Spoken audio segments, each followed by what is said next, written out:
Since the beginning of this podcast, almost 100 episodes ago, I have been mining my 30-year Superman fandom, starting with that tattered red cape, within the larger context of the character's rich 85-year mythology, examining, discovering, and reconsidering the creative visions that have shaped the last son of Krypton.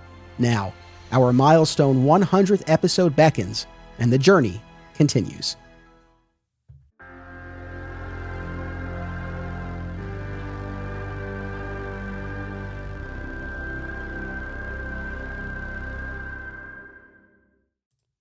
Welcome to Digging for Kryptonite, a Superman fan journey. I'm your host, Anthony Desiato.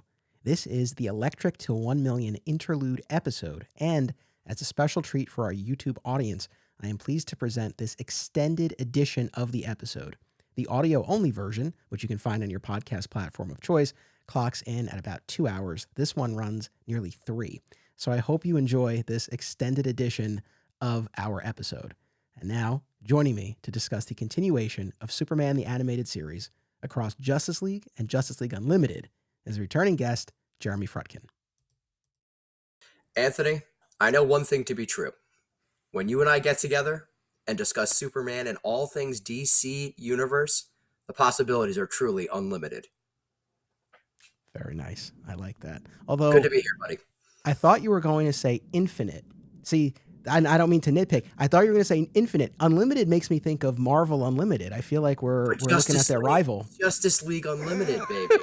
You know what I mean? It's JLU, not just the Justice League. Oh, no. We're going for the full shebang. The gang's all here. Everybody's here. Justice League Unlimited. And my goodness, I have enjoyed every single one of our episodes, every single one of our conversations. I cannot think of a subject I've been more excited to talk to you about than continuing our Superman animated series into his journey and the DC animated Timverse journey here with these programs. I can't wait, Anthony. I'm really excited. And just to sort of tee this up, so this is part of our Electric Til 1 Million event where we're looking at what's going on in and around the world of Superman from 97 through 99 in comics and beyond. Now, obviously, when we're talking Justice League and Justice League Unlimited, those animated series ran back-to-back from 2001 to 2006, beyond the window that we're talking about. However, Superman the Animated Series, of course, was running during this specific time period that we are dealing with. However, we already covered Superman the Animated Series, and for anyone who hasn't listened to or watched those episodes, there's some of my favorites. It was such a blast to go through that show with you and to do it the way we did, mixtape style, where we did an episode on all of the Brainiac and Krypton appearances. We did an episode on everything to do with Lex and Metropolis, and an episode on the New Gods. So it was such a fun way to rewatch the show. I mean, nothing wrong with watching it chronologically, but really batching them like that and seeing the themes and the arcs that form by watching those related episodes was tremendous. So those were Superman the Animated Series mixtapes. We did those at the beginning of 2022. They're all out there, 5 episodes. I hope people enjoy. And I thought that it would be kind of cool now for this episode here to sort of honor and represent Superman the Animated Series by looking at how the story continued over those next 2 animated series. And I think that will serve us well. I think so too. And yeah, one of my most fun I've ever had podcasting, and I think in all of our time together now, I think it's probably among the favorite episodes runs that you and I have done as a team. It's for so many of us, and I'm willing to bet if there was a giant Venn diagram, right, of the overlaps of people who watch and listen to Digging for Kryptonite and all the wonderful productions that you host and put out there, most of the people listening here have probably watched these animated series, right? Most of the people have probably, at least in passing, have seen most of them. And that's why I think in another layer, it's so cool that we did that mixtape format. Because for somebody like both of us who has seen these shows several times by now, probably, it was so much fun instead of just starting at the beginning again to kind of have this theme, this to kind of study the thematic arcs as opposed to when they just aired. It really it recontextualizes a whole lot of the characters, and it gave me even more respect and appreciation. Go listen to them if you haven't, and I can't thank the community enough. Some of the feedback we've gotten from those runs and just talking about all things Superman the Animated Series has just been such a pleasure.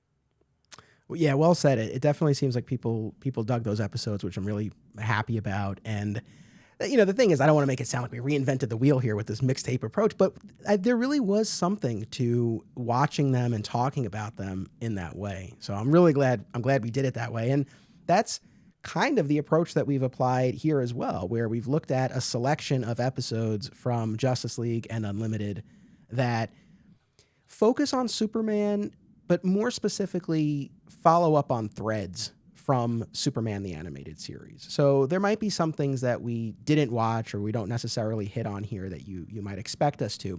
I'll give an example. For the Man Who Has Everything, the second episode of season 1 of Justice League Unlimited. Now, one reason we're not hitting on it now is that I just did a whole episode on For the Man Who Has Everything, including that animated adaptation. So we've recently talked about it, but also that was a direct adaptation of a classic comic book story and really more of a standalone piece. So we're looking more at things that follow up on, again, threads, characters, dynamics, plot lines from Superman the Animated Series. And boy, is there a lot of that here, especially the deeper we get into these two shows. And of course, we recognize these are two distinct series with their own title. We'll, if I'm ever sort of lumping them together, they're certainly all of a piece. So, if I'm kind of using them interchangeably, that's why. But yeah, there's so much to unpack here.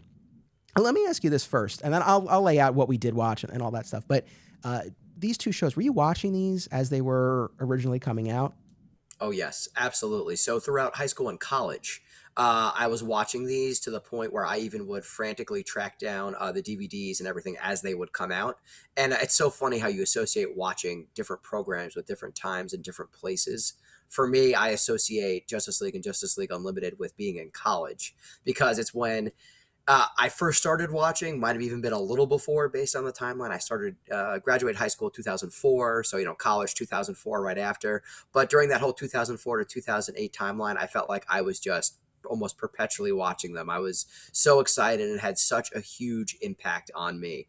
And it still does to this day. I have some grand sweeping statements I'll save in my pocket about what this show means to me, I think, for later down the road here. But yeah, so I definitely had seen, like we discussed before with Superman, the animated series, I had seen these before. I think I'd even watched these more than Superman, the animated series, if I'm being perfectly honest with you. So again, the mixtape method that we did here, the approach, I loved. I found so many more connecting threads and themes and little character beats and moments that might not have clicked otherwise. Gotcha. Like yourself, I definitely watched. I would say most of these as they were coming out. I remember they were airing on Cartoon Network. I remember there were definitely times, and I don't know if this was a matter of scheduling changing in terms of when it was airing or just sort of whatever I had going on my end. But I remember there were definitely times where and I wish I had a more specific memory of this, but I definitely remember kind of like having a hard time keeping up with it just schedule wise for a time. And there was at least one of these seasons, right? We were 2 seasons of Justice League and 3 of Unlimited. There was at least one season, if not more, where I didn't really watch them as they were coming out. But then when the DVDs came out, I did watch. But definitely something that I've always remembered fondly. I probably did a rewatch maybe once after everything was done, but it's definitely been. When's the last time I would have possibly actually sat down and rewatched all of these? Maybe college. Maybe. So we're talking easily a decade and a half since I really looked at these. And so I have a few broad sweeping statements as well, but maybe this is the most important one. Good Lord, these shows, they're so good. I remember them. Capital G good. Yep. It's like I remember them fondly and I've always kind of held them up. And I definitely remember a lot of the big moments and the iconic, scenes and storylines from the shows. But I had forgotten like just how good, how compelling, how intricate it got, how adult in terms of the themes they were exploring about the nature of power and trust and honestly the brutality of a lot of the fights. I was just, as I'm watching this, I'm just like, my God, these are so good. And I know there's the nostalgia factor for both of us, Sure. Very formative time in our lives that we were watching them. But even trying to take a step back and filter that out to the extent possible, just objectively, these shows are tremendous. I really feel like we grew up in a golden age of superhero animation. And this is not to knock anything else. We also did an episode on Super Friends, right? We did.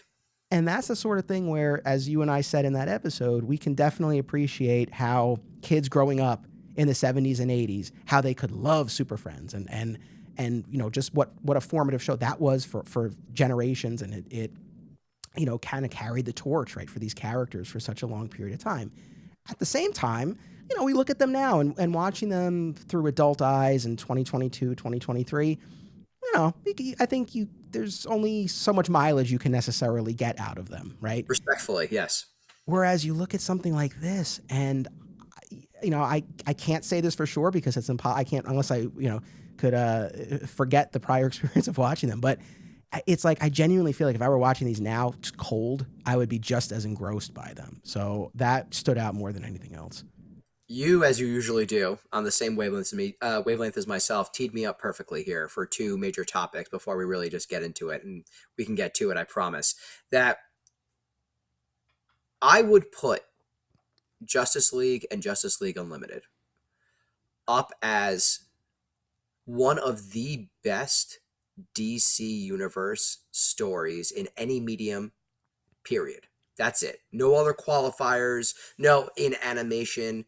No, even though it's PG rated or, even though it came out a while ago, no qualifiers whatsoever. I think this is among that Mount Rushmore and Pantheon of the very best that the DC universe has to offer. If I am sitting with somebody who says, hey, Jeremy, I don't really know about the DC universe. You know, a lot of the movies and stuff maybe haven't been clicking the way that I want them to with me. I want to get into the comics, but I want something a little more accessible. What do I do? First stop, no brainer, easy answer. Let's watch some Justice League Unlimited. And if they are into Superman, of course, we start there. But in terms of the broader DC universe, hey, you have 20 minutes? Let's fire up HBO Max. You're going to get incredible stories and you're going to understand these characters. The wonderful people who created this show not only created a great show and are masters of storytelling, but they are masters of time management. And I think that's something that we need to applaud too, because if you look at the runtime without commercials, 20 to 22 minutes per episode, generally speaking, right? The amount they accomplish, you watch every one of these episodes, you understand who these characters are. And I mean, not just their backstories, their powers, but you understand their motivations, their likes, their dislikes, their troubles, their anger, everything in between. You really get a full understanding of who they are. Secondly, keep that Super Friends episode in your mind, because at the top of the batting order here, I have an interesting comparison that I'm not gonna say I'm gonna go back on my word with some of the things I had to say about Super Friends, but comparing some of the characters and some of the teams presented in both, I actually came away with a surprising conclusion that I'm excited to share with you. Oh, do you want to share it now, or is there a certain point? Absolutely. Oh yeah, so it's top of the batting order too. We're talking about the Legion, of course. You know, the Legion of Doom. And towards the start of our batting order, of course, here, you know, we're getting into Lex and the Legion of Doom. And I actually found that not the writing necessarily, but I actually, if you're looking at the roster and the lineup and the gravitas, I think I actually preferred the Legion of Doom and the Super Friends to the Legion of Doom and how they were presented in this episode. And that's about the only mark against I can give any of these. But I watched it and I really was trying to think critically and objectively. And I was like, I really do think, because this Legion came across as less than. And once, you know, we start in earnest digging into this episode, we can discuss why I think that is. But I'm curious to hear your thoughts on that as well. Gotcha. So you're referring to Injustice for All, where Lex forms his little Injustice gang, so to speak. Mm-hmm. Later in Unlimited, right? He will run what is sort of a closer counterpart to the True Legion of Doom, and we get the far wider roster. But I get what you're saying. I really don't necessarily disagree as far as what we get in Injustice for All. But yeah, let me just say, because again, I know people listening might be like, you know, these guys are going on about how great Justice League is. Like, of course, duh. And that's the thing. And not that either of us would have disputed that before, but it had just been so long, too long, honestly, since I had watched these and just watched them again. And I will say, for anyone who maybe hasn't revisited them in a while, go take another look at whatever your favorite episodes or arcs are. Take another look because, man, the show holds up great. It's just so good. I'll do you even one better. I'm gonna make this even easier. Let's just say you don't want to fire up HBO Max. You don't have 20 minutes. Hey, listen, we're busy parents, professionals, all that stuff. Sometimes what I do and what I have done over the past multiple years and still do today is go to YouTube, type in your favorite character or character you remember fondly from Justice League Unlimited, and type in just, best moments. And I promise you, there is a 5 to 10 minute highlight reel. I do it with Green Arrow and The Question a lot. My two standout favorites. I think most people's they really had breakout performances. I think in these latter seasons. But just sit and watch 5 to 10 minutes, and it is as good as you remember. I think in some ways it might even be better. I would agree with that. I would agree with that, and I think that was. And then we really will get into these episodes. But I think the last thing I'll say, kind of big picture, is just that.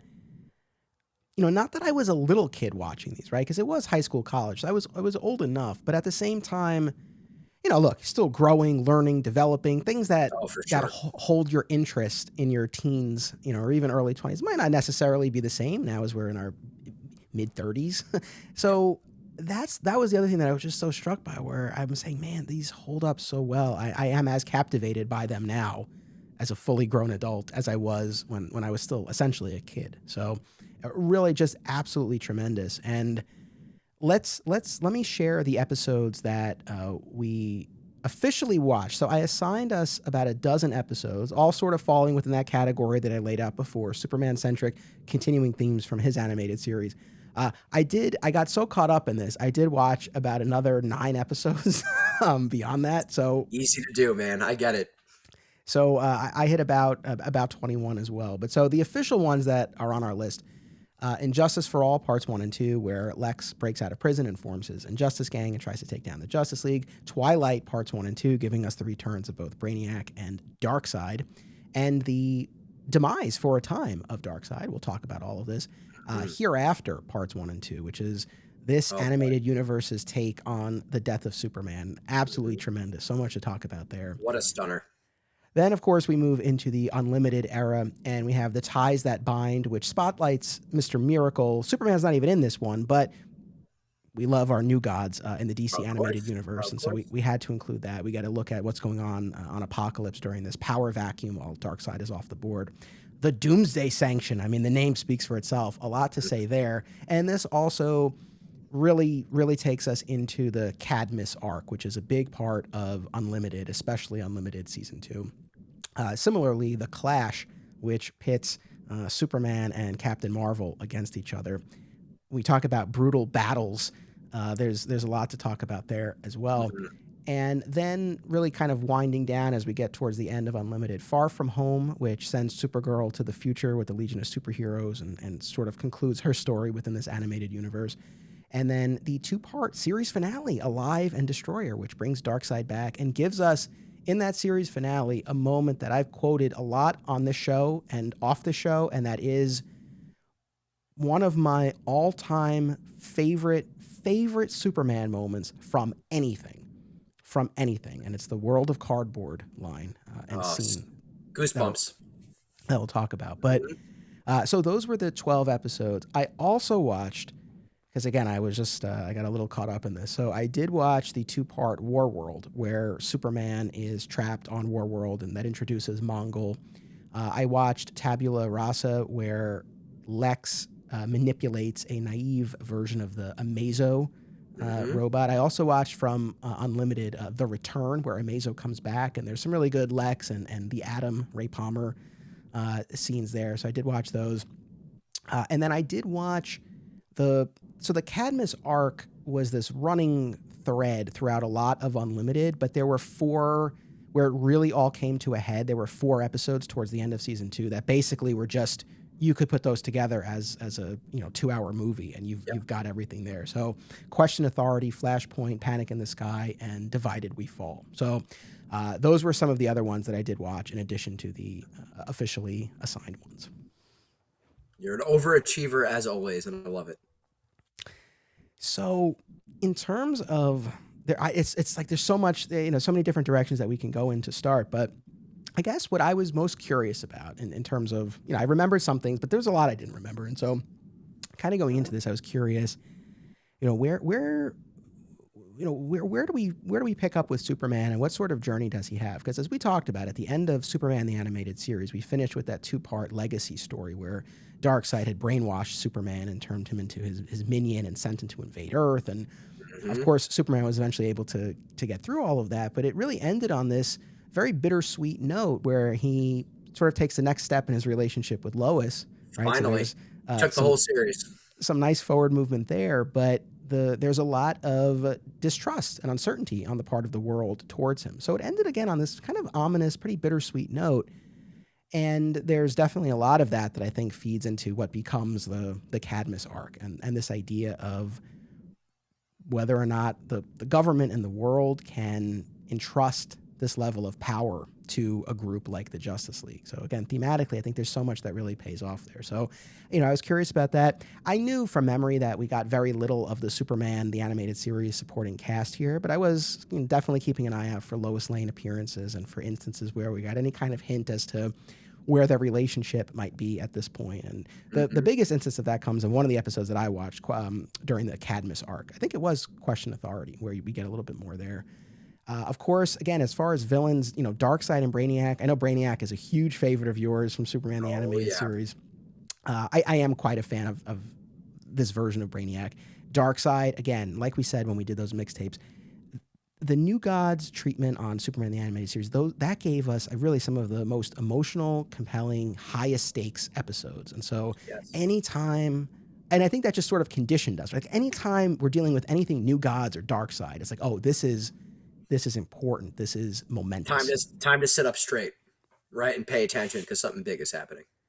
And of course, we tracked one of the episodes we did of our mixtapes was taking a look at the other DC characters, superheroes that were introduced. So obviously now we're in the realm of Justice League where we're dealing with a lot of new ones, but some returning ones, and so sort of kind of looking at those relationships. But I think the most important one, I think you would agree, right, is that relationship with Batman, and to sort Yes. of see how those two continue to play off of each other over the course of this, because it all that was where this all first started to come together here in this animated universe when the two of those met for the first time. And so to see that relationship continue to grow and develop, and of course the amazing vocal performances from George Newbern, and of course the late great Kevin Conroy.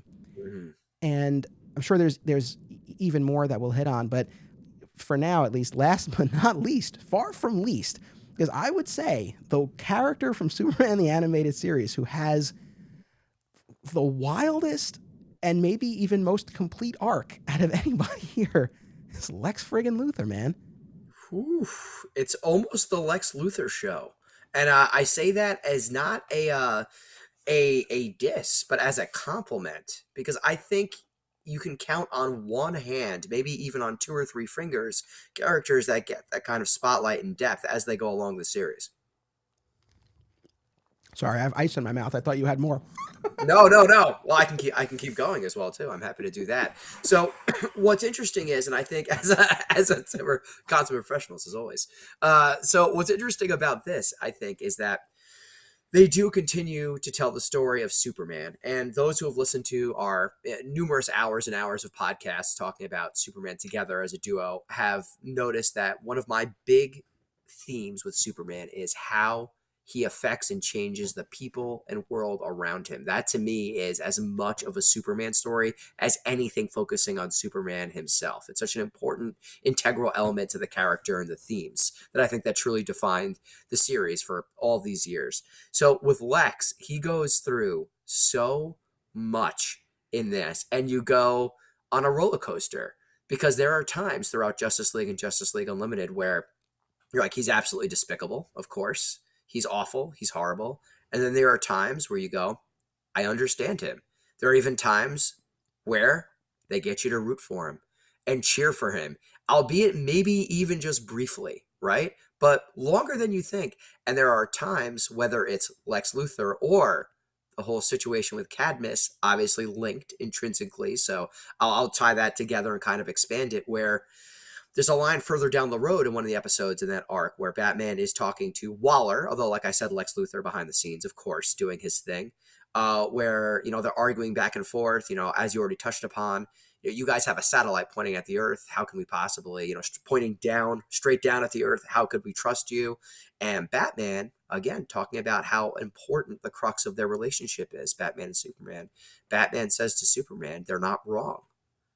And that's kind of the amazing thing because, again, Lex Luthor, at least on that particular theme and topic, I don't think is wrong to have that fear and concern based on how Superman the animated series ended. It's very understandable and very believable. If we take a step back as regular humans here in the real world, I think that'd be a very likely outcome and feeling that many of us might have. Agreed. And look, I don't want to. I could pontificate about this indefinitely. So I want to keep the focus on what we're talking about. But one of the things that I've definitely really thought a lot about over the course of doing this podcast are some of the keys to unlocking Superman in terms of our real world understanding of the character, but also within the context of the narrative within the DC universe. And so I think what makes the character so interesting for me and for a lot of fans is the fact that he has this power and is not corrupted by it, right? He chooses to use it to help. And it's so hard for characters within the narrative to reconcile that, because who would possibly not use that power for their own benefit? And to borrow a line from Superman for All Seasons, as Lana Lang says, all you have to know to answer that question is Clark Kent, right? And of course, that's a Clark Kent formed by his upbringing in Smallville under Jonathan and Martha. So I feel like the Kents really are the key to unlocking that central question: who would not be corrupted by this power? Lois Lane is a key in her own right, and I'll save that for another episode. But, one of the other things, and we'll get into this more, I have plans for the future, but Batman, I feel like, really is a key to all of this as well, because Yes. even Yes. even if we understand that Superman has the best of intentions, there's still also this point of how much trust can you place in someone, even someone well-intentioned. And even putting aside that, there have been plenty of instances where he has been manipulated, controlled by an outside force, something along those lines. So there has to be some fail-safe that we can rely on, and I feel like that is Batman. And so you factor in the Batman of it all, and that piece of it, I think, sort of fits into place here. But I think what Justice League and Unlimited do that's just, I think, fascinating is that kind of ratchets up the question to another level, because now it's not just a matter of Superman. I mean, a lot of this, happily as a Superman fan, right? I'm happy that so much of these episodes and stories, especially Cadmus, does center around Superman. But it is this larger question about this group of them. Yep. And like you said, having this giant space laser on the watchtower pointed towards Earth and everything. And so, it begs, I think, some very compelling and natural questions about power and trust. And so, again, it just sort of takes those questions that we've been talking about, but there's this whole other level to it, because now it's not just Superman, right? It's this entire group of them, this force that they've An created. army is how you could, from that perspective, look at it. And you hit the nail on the head, because Batman, again, to take a popular theme from the comics, as the Joker likes to point out, everybody's one bad day away, right, from doing something horrible. And that's the world that Batman has almost always lived in, right? So one bad day could mean that he finally, in the world of cardboard that Superman lives, that maybe just for the briefest of moments, the briefest of seconds, he loses control and loses his temper, and then something catastrophic happens. Or maybe he gets mind controlled and something happens. That there needs to be contingencies and plans for this. And what I love, love, love about this show is that this doesn't make Batman and Superman, it doesn't make Clark and Bruce bitter enemies that need to fight. It instead makes them friends, isn't the right word. I think it makes them so important. Their relationship becomes so important to both of them that it becomes such a backbone and help defining who they are, because Superman learns from Bruce the idea that there are going to be things that happen that, despite all of his positivity and just pure righteousness and incredible power, that he is not going to be able to control. And he's also helping drag Bruce into the light a little bit as well, too, by saying, hey, not everybody is one bad day away. from a catastrophic event happening. Not all of us, when you turn around and turn back around, we're not going to be robbing Gotham Bank or kidnapping the mayor. We're still going to be here for you. And they're both right. And that, I think, is the important thing. They're both 100% correct in their viewpoints. You hit the nail on the head, because I think that's the thing as I'm watching these episodes, and especially as we get more into the Cadmus arc of this. I think we've seen, especially in recent years with Injustice and other stories, the sort of the evil Superman trope that I think a lot of us kind of roll our eyes at this point. Enough. Yeah. Yeah, it's like, all right, we get it. What makes the character interesting is that he's not that. So it's like, I get power. Yeah. Exactly. But so I think what was really fascinating about how this storyline unfolded was you see a number of instances where the sort of the risk of abuse of power is there. And maybe there are certain questions that we do need to ask about how the Justice League is going about things. And I guess a couple of examples that come to mind: Superman and the League unilaterally decide to banish Doomsday to the Phantom Zone at the end of the Doomsday Sanction episode. Now, again, as fans and people who've watched that episode, I think it's natural, right? It's like, well, what other recourse do they necessarily have? But at the same time, this was something that they decided to do on their own, right? Without going through any sort of no due process, legal process. Exactly. Yeah. So that's one of the things.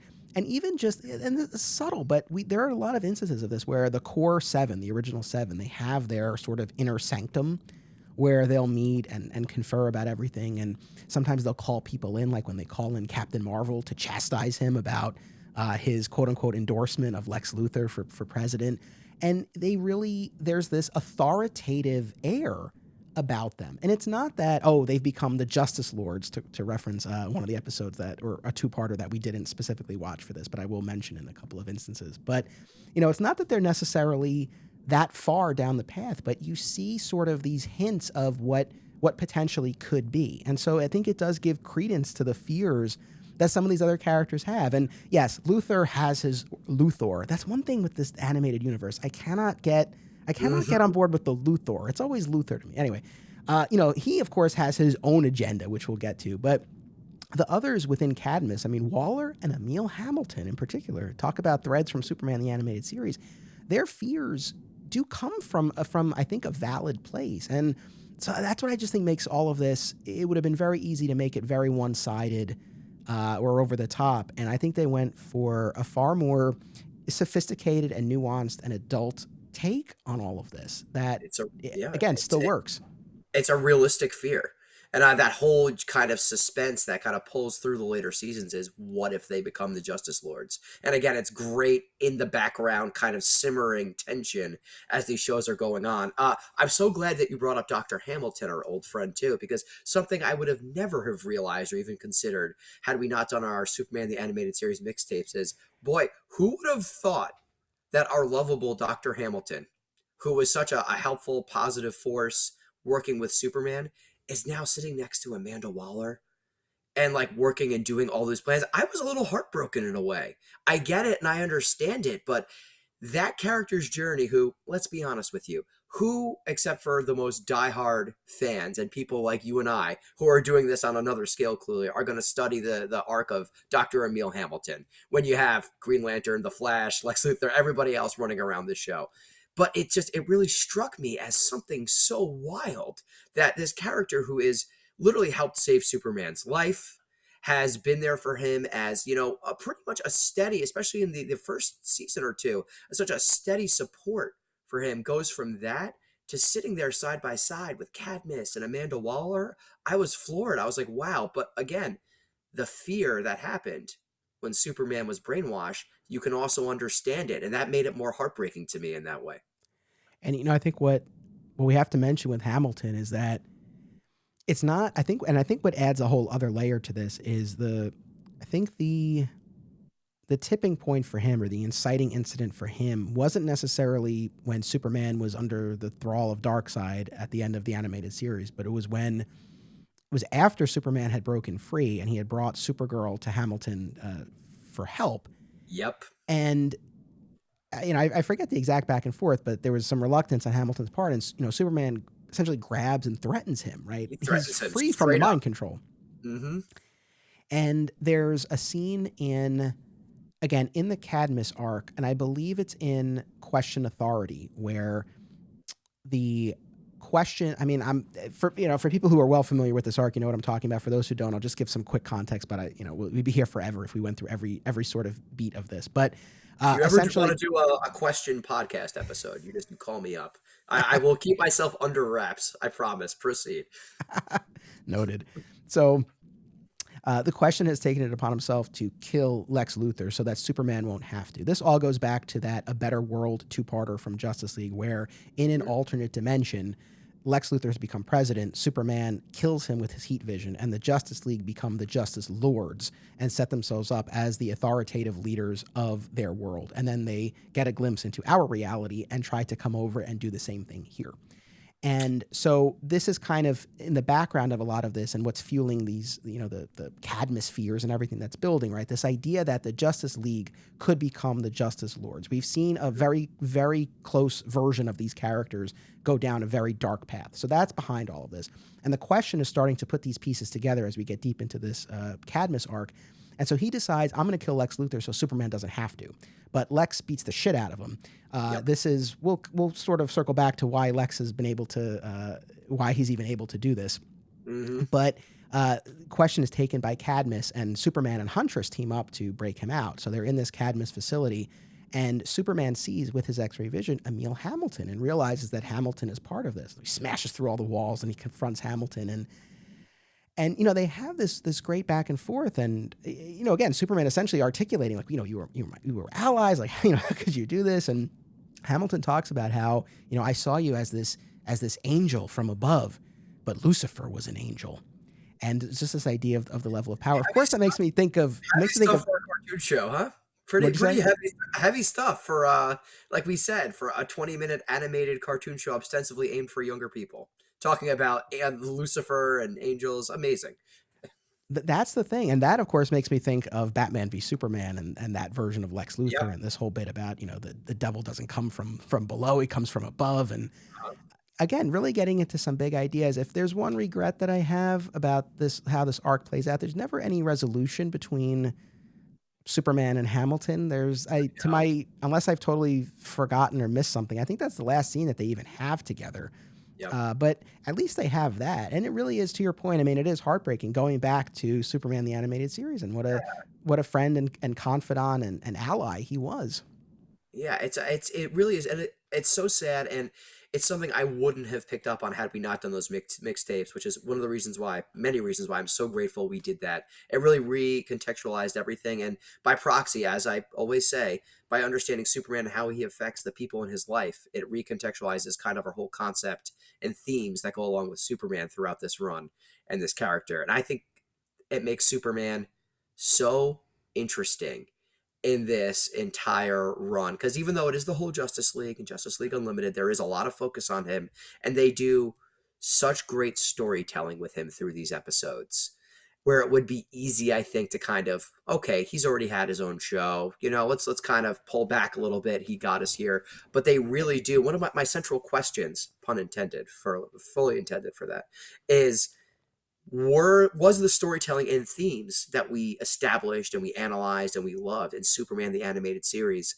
going to be present, and are those threads going to continue, or are they just going to kind of get lost in the jumble? But as we just said, with Emil Hamilton being proof, even though we didn't get a scene beyond that, they do, we do to some extent have that long form storytelling, which has now not gone only on seasons, but has gone on through 3 different versions of shows over the course of many, many, many years. And that is just absolutely mind blowing to me, considering what their runtime, target demographic audience, and everything else is. It's truly astonishing to me. Absolutely. Now, one thing, as we talk about this idea of Superman and power and trust and everything, this kind of feeds into one of the central themes that I wanted to talk about, which is how Superman is depicted across these episodes, and maybe less so in Justice for All, the first couple of episodes we looked at from season 1 of Justice League, because I don't know about you, but I definitely felt from the beginning of season 2 forward, I don't want to say, oh, the character made a 180, but I definitely felt a shift. What was your take in terms of how Superman comes across and how he conducts himself? What were your impressions before? I don't want to color it, but I'm just curious where you landed. No, so I'm again, great question, and I don't want to keep sound like we're pushing the mixtapes beforehand, but again, had I not watched those mixtapes, I would have maybe just been like, okay, it's a little bit sudden that kind of now he's, we're seeing more emotion, maybe a little more explosiveness for him, maybe a little more uncertainty.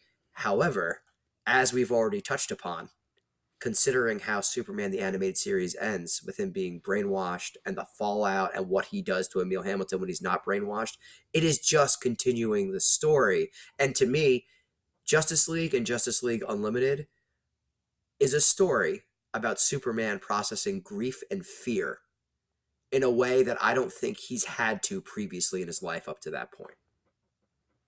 Interesting. I want to kind of follow up on this thread of what you said of explosiveness, because the word I kept coming back to watching him in most of these episodes was badass. This guy Mhm. does not mess around. And I think maybe this is even colored a little bit by the fact that I've been so firmly entrenched in the George Reeves Adventures of Superman series. Yep. And just as a side note, quick plug, as folks know, I do a rewatch podcast of that show. It's called Another Exciting Episode in the Adventures of Superman. I hope people will have checked it out and will continue to check it out. And I bring it up here specifically.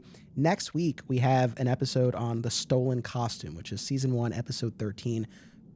The standout episode, I think most fans would agree, of season 1, and one of the most iconic of the entire series of Adventures of Superman. So for those who have been following, just a little reminder, we have that coming up. But for anyone who hasn't been listening to Another Exciting Episode, if you're going to check out one, this is one to definitely sample. I hope you will check it out and enjoy. And the last thing I'll say by way of plugging is that even if you're not an Adventures of Superman fan, if you've never watched it or you haven't watched it in a while, that's okay. Still join us on this other show, because we talk a lot about Adventures of Superman in the context of the larger Superman mythology, and we go through every episode and we give you the beat by beat breakdown, so you have everything you need. So for anyone who hasn't listened because they're like, oh, I'm not really that familiar with that show, that's okay. We'll make you familiar with it. So just a quick plug on that front. But one of the things that we always talk about in talking about George Reeves is how tough, confident, and authoritative that character is as both Clark and Superman. It's so much fun to watch. And I saw so many shades of that here. Like the George Reeves show obviously was very grounded and earth-based, especially in those first Sure. couple of seasons. We were never in outer space or anything like that. But as I'm watching Superman squaring off against Darkseid, for example, I'm saying to myself, man, if the George Reeves Superman were in that kind of context, for sure that's how he would be. So Yep. I just kept coming back to this idea of how tough and explosive, I think is a great word as well, and Mhm. and honestly angry in a lot of instances this Superman was. And I definitely, even though we only rewatched a couple from season 1, I really saw them ramp it up as we got into season 2, and understandably, right, because we're beginning with Darkseid, the one who Mhm. brainwashed and corrupted and humiliated him and ruined Yeah. his reputation at the end of his own show. So it was, and I'm assuming this was at least somewhat conscious, right, on the part of the writers, that they were going to maybe take Superman in a little bit more of this direction. And if so, it definitely made sense to start with Darkseid, because it was totally in character, right, based on what we had seen, that he would react the way he does. He is definitely so much more badass in these episodes.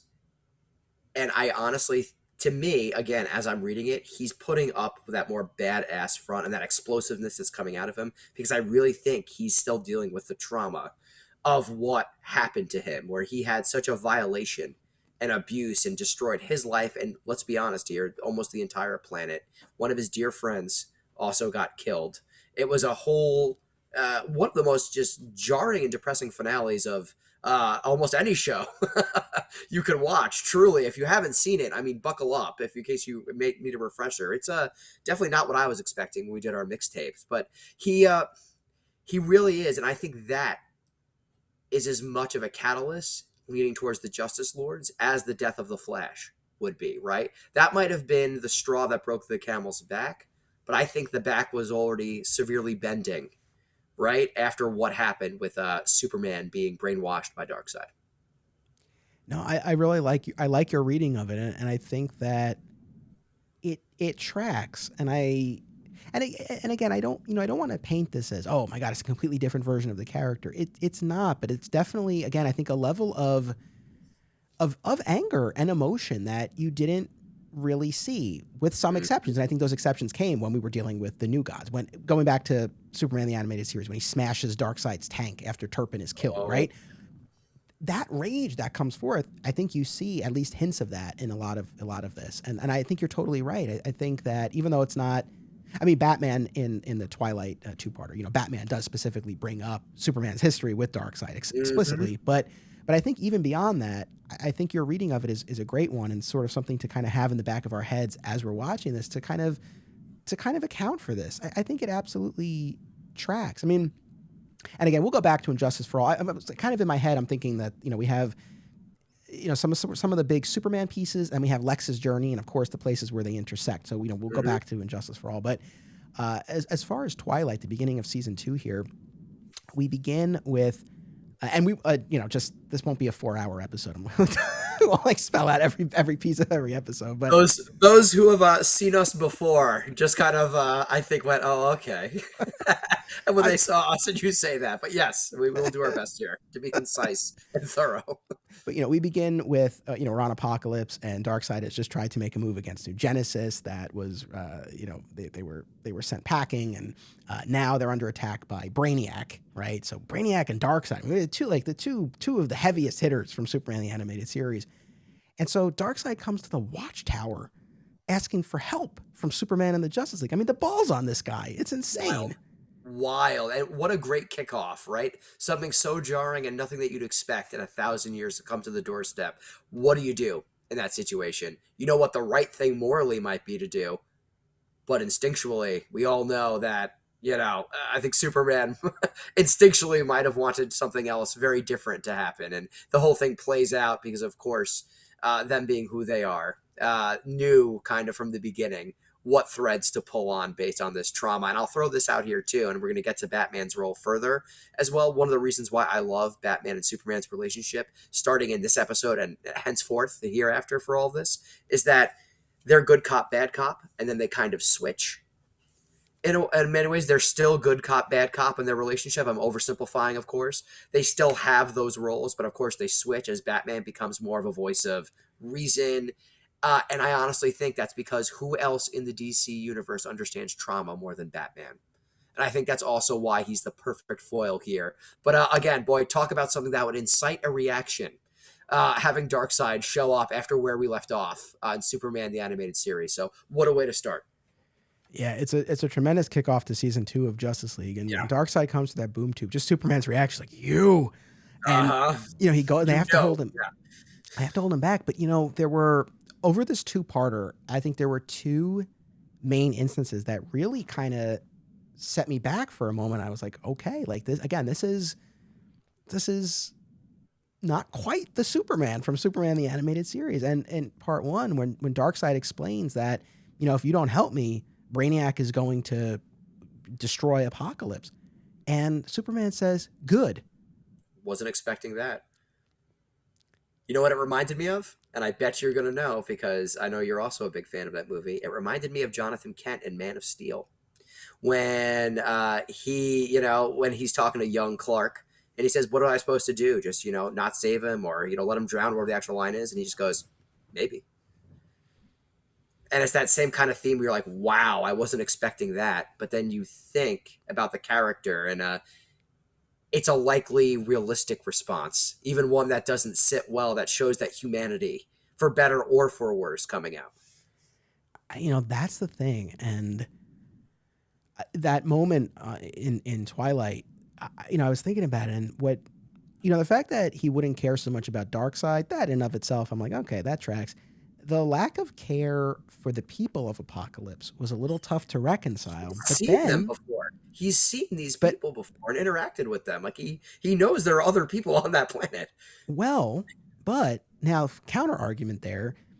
is going back to the end of Legacy on Superman the Animated Series when he Yeah. defeats Darkseid and throws them Yep. down, and he's like, okay, like now you're free, like basically do what you will with him. And they instantly cater to him and care for him and try to help him because they've been so brainwashed and I love beaten that scene. down. It's such a, I mean, it's really, I mean, I think there's a lot of depth to that scene and really speaks to, again, this idea of trauma and just how he Mhm. has subjugated the people of Apocalypse.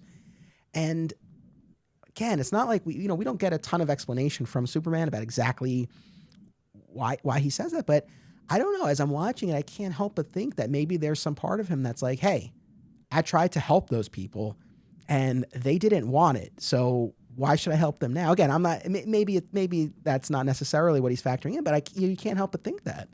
No, I think you're definitely onto something there as well too, because for even Superman, I would think after everything he's been through with Darkseid and everything that's happened to him, for even him to kind of open and consider that place is probably extremely painful internally. I would imagine it has to be. We see it come out. But then to consider taking that a step further, that not only is this horrible thing happened to me and is extremely painful, but the people who are there didn't want my help. I think you get an idea where, not of course over a period of time, that's not who Superman is, but how many of us, you and me sitting here, how many folks watching us, listening to us, have said something in a moment of anger or frustration that as soon as they said it and came out of their mouth, you just went, oh, I regret that. That was not the right thing to say.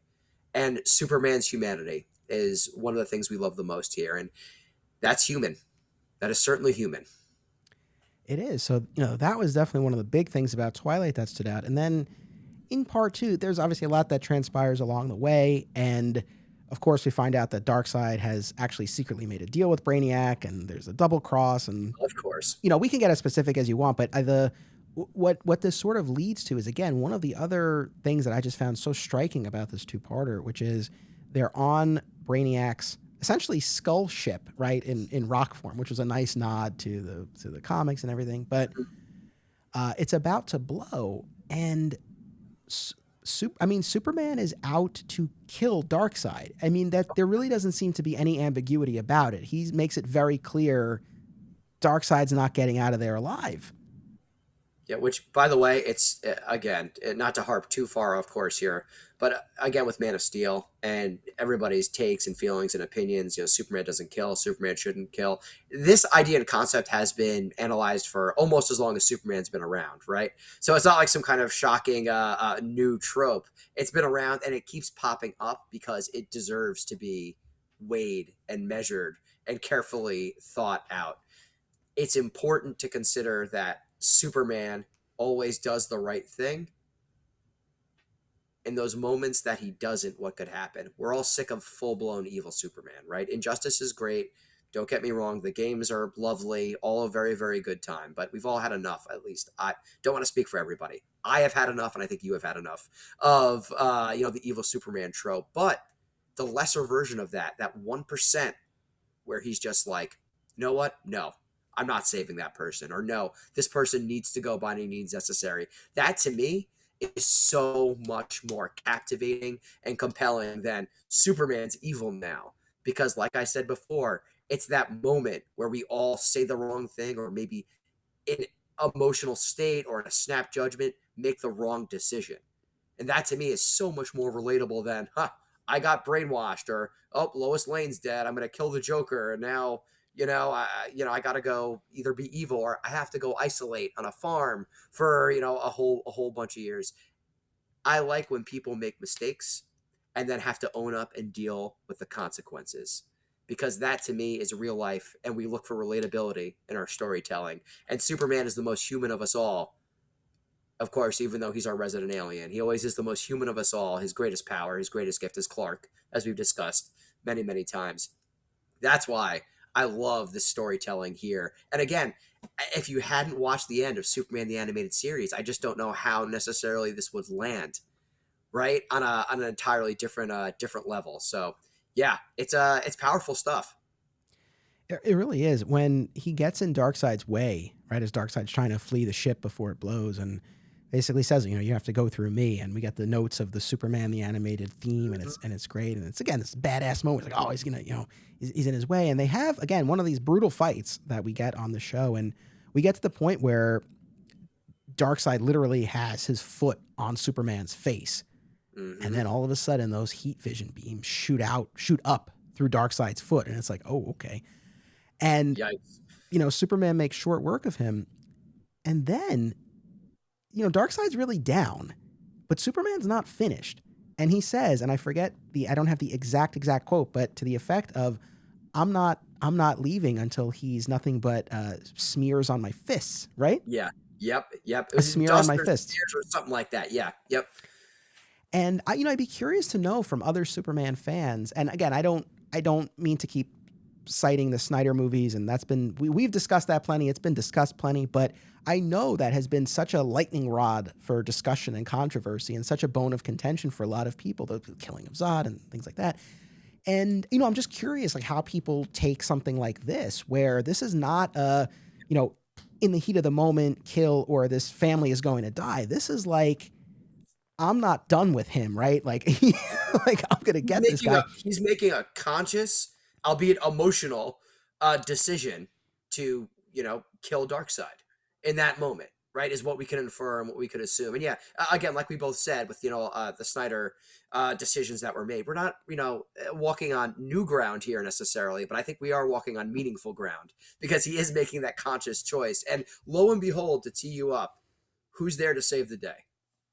Of course, it's Batman. Batman literally has to open a boom tube and drag Superman through it. And what's fascinating to me is that when they regroup, I think they're on New Genesis at the end. But it's not, what was so interesting to me about this was, I feel like you would expect that at the end of this two-parter, in that final confrontation during the denouement with Batman, that Superman would have been like, hey, thanks. I just got, I was so mixed up. Yeah, I was so mixed up. Everything just kind of came to the surface, everything that he had done to me. Thanks for pulling me back. You did the right thing. But he doesn't. He's like, you know what? You're not always right. And again, I say all of this more from a position of surprise, not so much, I'm not really passing judgment on it. I like it, because to your point, it shows the humanity. And I mean, fallibility to a point, because this is debatable. I feel like if there's one character who probably would deserve to be ended, it's Darkseid. So it's not even so much that I'm like, oh, I can't believe Superman would say that. I think certainly in the context of the show, and even just from a ethical or moral perspective, again, and not what we would typically ascribe to Superman, but again, it doesn't feel like, oh my God, I don't know where he's coming from on this. It's like, nah, I get it. This is, and we've talked about this many times here before too, about the I guess maybe external observers to Superman who just go, oh well, he's so powerful. How do you make a Superman story interesting? By telling these kind of stories. That's exactly right. By telling these kind of stories, right? This is the captivating storytelling that we want. It's not the fact that he has all these powers; it's what he does with them, how he affects everything around him. And again, I love that he says, you're not always right. He is this time, though, isn't he? This time, Bruce is right. He is right this time. I think he probably is, especially in a context like that where, and Darkseid did meet his end when the ship exploded. And just as a side note, and I'll just be political for a second here. Right before he blows, Darkseid says, "Loser."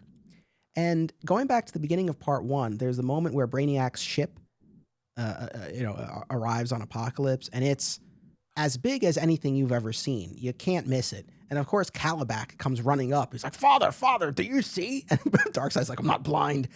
It's a great impression. You've been holding this great Calabac impression away from me. By the way, keep going. But I couldn't help but equate the Darkseid family to the Trumps. And I was just like, when Calabac comes running up, I'm just like, I feel like Eric Trump would be running up. He'd be like, Dad, do you see? And then again, the loser remark at the end, it's just, again, especially in light of real world events, sometimes you see these parallels from stuff long ago. But anyway. But people on Darkseid's planet, though, he actually has people who like him, though. So that's the big difference. Well, sadly, we do too. Yeah, you're right about that. You're right about, yes, sadly. Pressing on. But, Darkseid's off the board. I mean, that was one of the things that maybe I had kind of forgotten this. I think in my head I probably assumed like, oh yeah, Darkseid came back, but no, he doesn't come back until the end of Alive, the penultimate Mhm. episode of the entire series of Unlimited. So he's off the board for most of the series, which I don't know. For you and I, we probably would have been happy to see a little bit more of him. But this is also a character I think when used sparingly and effectively, it has a lot greater impact. I think if you use Darkseid all the time, then he just becomes more of a run of the mill villain. But you use him in these key junctures, and it's like an event. I agree completely, and I think that's why it's important. We don't want to see anybody get overused, but I also think it's better to not have him because it's easier to tell that story about Superman and what he's been through and what he's going through and who is he going to become, right? If he's not there constantly fighting Darkseid and talking to Darkseid. We want show and not tell, right? So I think the fact that he was going to kill him, and I could be reading it wrong, but I feel like instead of listening to Bruce and walking away and, I wasn't myself, I feel like he's almost more frustrated and more out of sorts because he didn't get the chance to finish him. And that just compiles his frustrations where I finally got a chance to put my monster to bed after what he did to me, and you took it away from me. And that, I think, just adds even more trauma, right? Because now it's a whole nother layer of you didn't let me do what I needed to do because I think he's angry and he's upset, but maybe in Clark's mind, not only is it for the greater good, but this is what he needs to do to move past all of this. And Batman, Bruce, took it away from him. A lot of this is kind of blurring together. So if I'm misstating any of this, folks, forgive me. But this was, I believe, during the heart of the Cadmus arc. There's a scene where Superman grabs Luthor by the neck, and I think Wonder Woman or one of the other Leaguers is about to try to intervene, and Batman holds them back. Mm-hmm. And I'm still not sure exactly how I read that. I think probably the correct interpretation is he wanted to give Superman the chance to do the right thing on his own, as opposed to, hey, I'm just gonna let I'm gonna let him do this if he really wants to. But at the same time, though it's not technically in this continuity, I do always go back to the Superman Batman Public Enemies animated movie and comic book as well. I love that comic run. Yep. It's so good, but a similar scene plays out there where Superman grabs President Lex and Batman's right there with him, and Batman does not try to stop him. To the contrary, this is still one of my this was one of my favorite Batman Superman moments from anything, where you again expect Batman to try to talk him down, and instead Batman just says to Superman, there are ways we can make it look like an accident. It's fantastic. It's so good. It's just like, Fantastic. It's a oh. great line. And I love that line. And how I read that scene is a little different. How I read that scene. So when Superman has Lex, right, and he has him up in the air, and somebody the other League members go and he stops them. It's to give him a chance to do the right thing in a way. I think this is a critical turning point. Let's see what he does. I have the kryptonite. I mean, right? Yeah. Bruce is ready, and nobody else is going to have to make that difficult choice, I think, to stop him. If it needs be, it's going to be Bruce because Bruce, unlike Cadmus, will find a way to stop him without killing him. No, I think that's a fair reading. So we've been talking about Twilight, and I'm going to jump way ahead for a second here to the Clash episode where we have Captain Marvel introduced. What And a I, great I, episode. I bring it up. Is it a great episode? Captain Marvel's only appearance, Jerry O'Connell, who was perfect for this. I got to shout out Jerry O'Connell real quick. This is going to be kind of a deep cut from, a little before, but probably running around the same time as Superman the Animated Series. He was in one of my favorite sci-fi shows, Sliders. And he was the main actor in that. I've been a huge fan of Jerry O'Connell. I was so stoked when this first came out to see that he was playing Captain Marvel, Shazam, as we know him now. So shout out to Jerry O'Connell. That was awesome.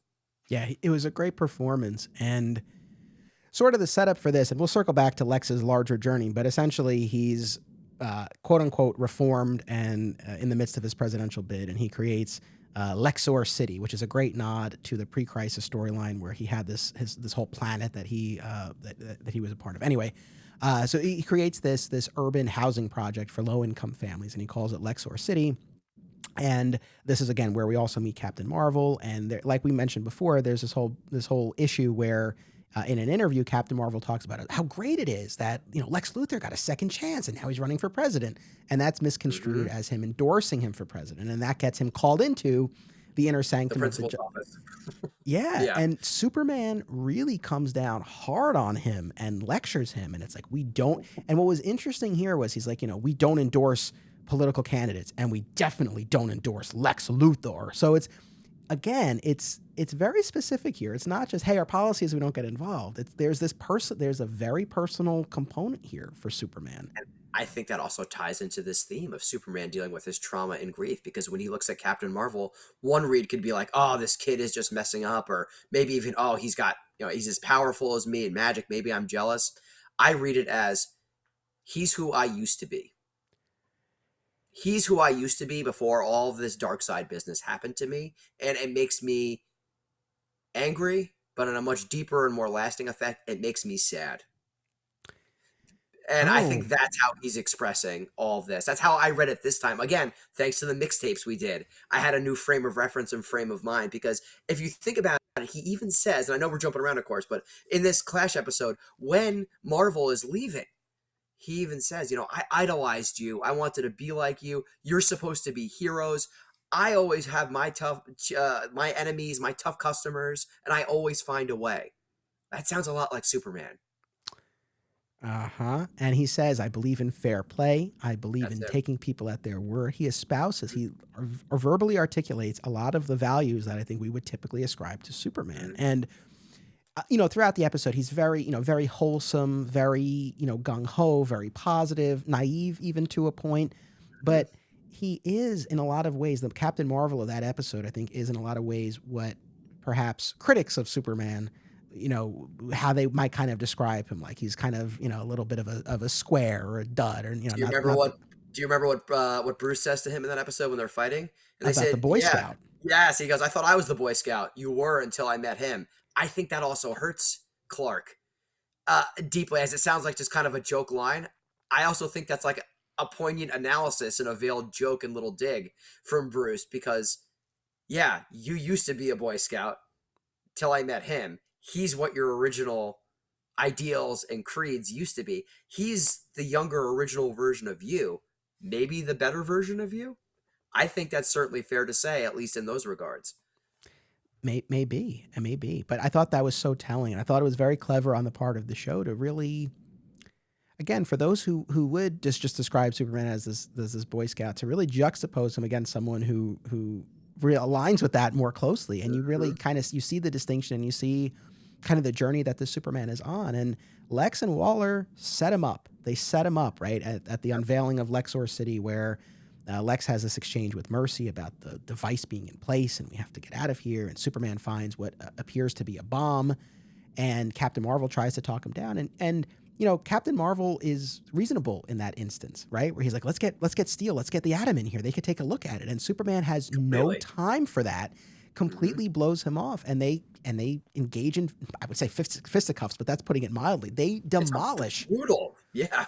I mean, their battle demolishes Lexor City. And then, of course, at the end, Lex is like, "Oh, it was just this fusion device to provide free power." And Superman looks awful from in the public eye coming out of this.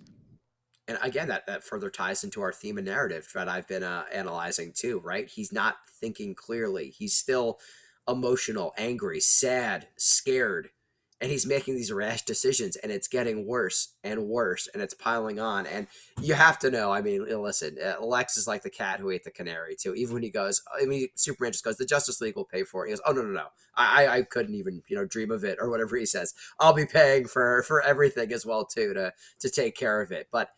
Lex, it's one of those times where it's great because Lex gets to sit back and watch Clark beat himself.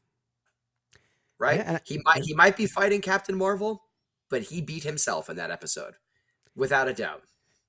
It's true. And again, I think what's so brilliant about this is, you look at it from Superman's perspective and even factoring out what we know is what is simmering beneath, but even just from the more surface level, it's like, look, based on what he knows about Luthor and what he's overheard and what he's seen and heard of this apparent bomb, right? There is a sense of urgency here. So, and clearly there's already been some tension with Captain Marvel, so he's probably not all that likely to immediately be like, okay, sure, yeah, that's a good idea, right? But he's so confident that what he's doing is right, and it proves not to be. And I just think such a great example of showing how you can challenge the character in different ways. And I think this is such a, I mean, I don't mean to belabor the point, but just like it's so good because you Mhm. get kind of the scale and spectacle that you would love to see. I mean, when these guys are battling and we get a great callback to Kingdom Come when Captain Marvel calls down the Mhm. lightning and then Superman turns it on. Oh, but my favorite So, part of that when he puts Marvel in the path of the lightning bolt and turns him back into Billy Batson, and then Billy starts to say Shazam again. And he covers his mouth. He's like, "Fight's over, mhm. son."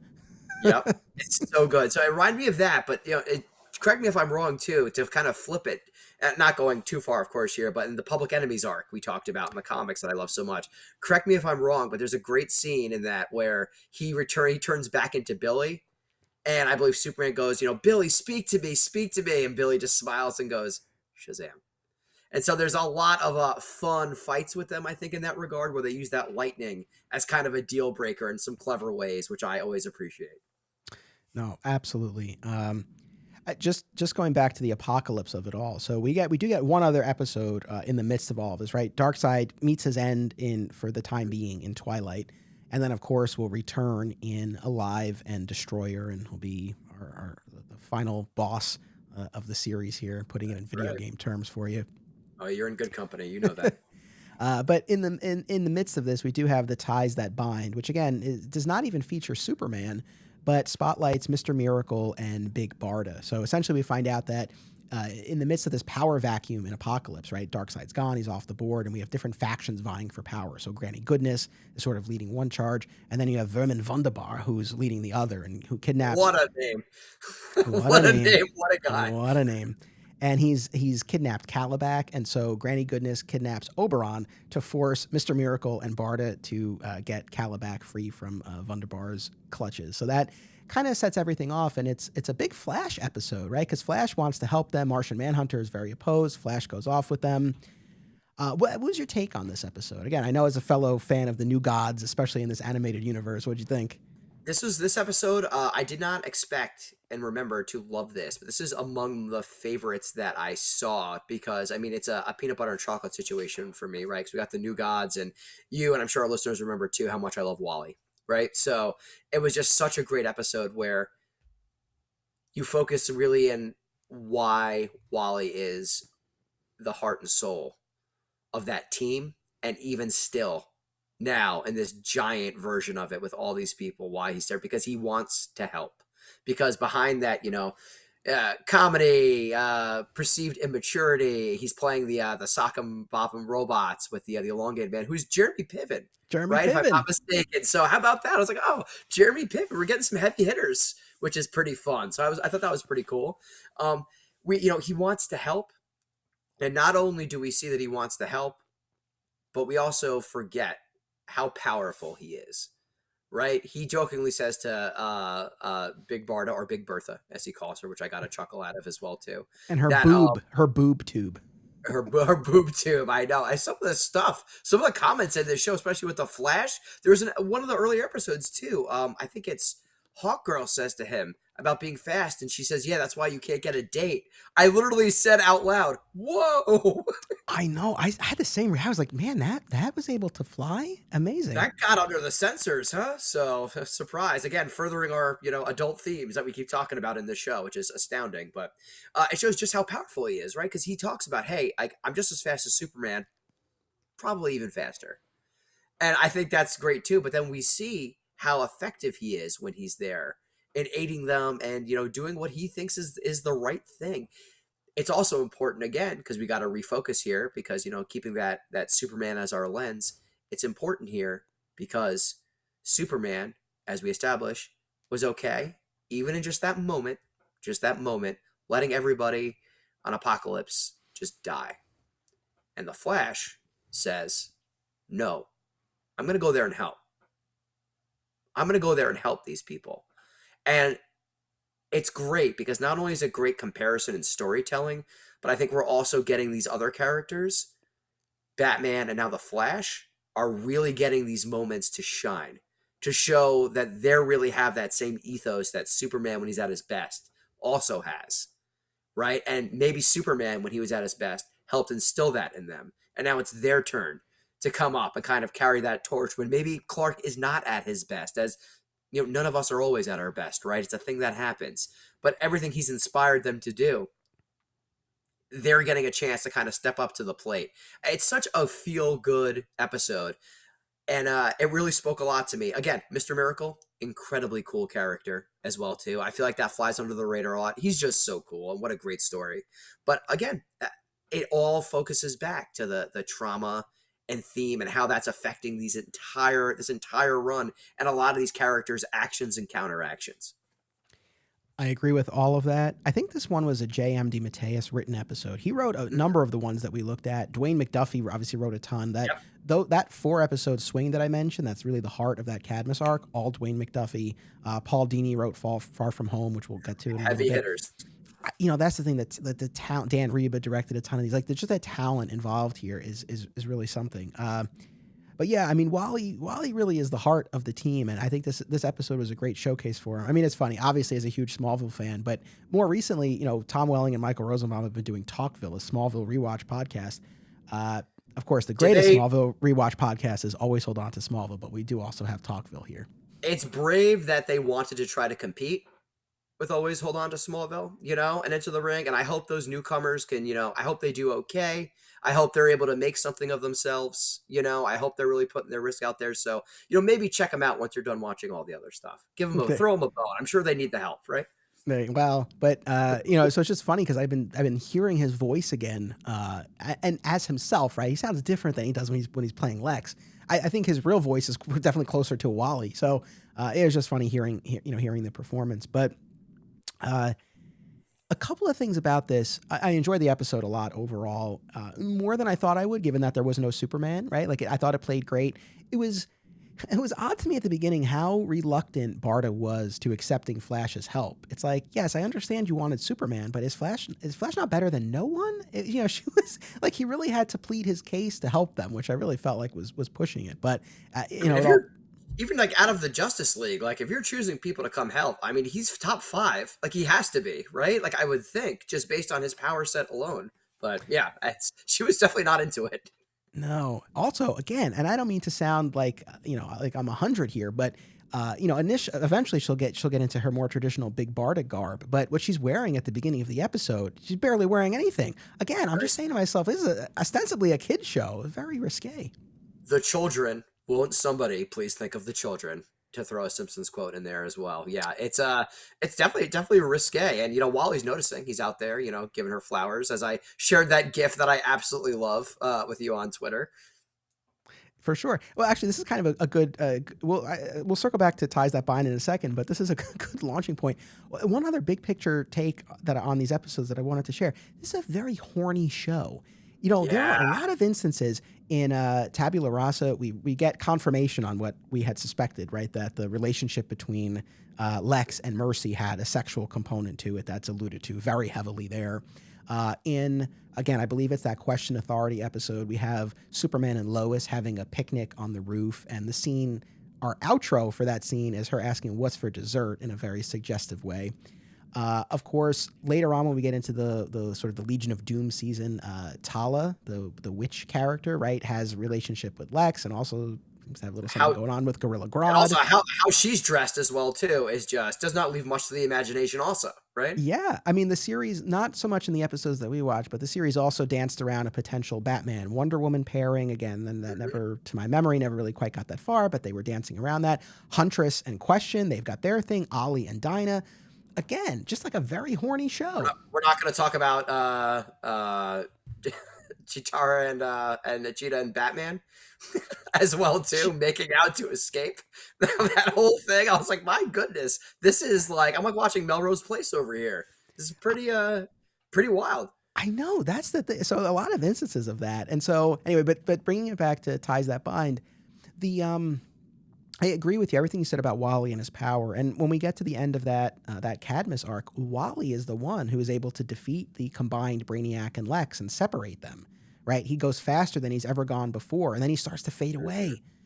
And Martian Manhunter is like, oh, his mind is still here. He's not gone yet. And then we hear Wally. He's like, it's so beautiful. It's like a force, like a speed force. And then they're able to pull him out on the nose there. Yeah. a little bit, but they're able to pull him out. So yeah, I think the ties that bind, I think, accomplishes a lot. The one thing that I was a little bummed by and a little surprised by was that, it did a great job of showing the trauma, theme here, the trauma that Scott had experienced at the hands of Granny Goodness, being tortured, but never giving up hope and always committed to escaping. But the lore of this, right? And Superman the Animated Series gives us the backstory that Highfather and Darkseid exchanged sons in order to achieve peace, right? And we know that Orion was the son of Darkseid, who then grew up on New Genesis, right? Scott Free is the Highfather child who goes to Darkseid, unless I've totally mixed up my lore here, but I don't think I have. Sounds correct to me. And I was just surprised that's not acknowledged in the ties that bind. Yeah, you think it would be, especially with the episode named "The Ties That Bind," right? You think it would be a layup for that as well too. So I wonder why. I wonder why they left that to the imagination. But so Mr. Miracle and his subsequent comics and runs too are always something I mean to read and get into, because I've heard there's been some more recent Mr. Miracle runs in the comics that have been absolutely wonderful as well. So this kind of put that little bug in my brain as well that I have to get back to that. I also want to shout out, as we did for Superman the Animated Series, the late great Ed Asner as Granny Goodness. Talk about heavy hitters throughout these runs of shows and seasons. I mean, some of the best actors that we've ever had.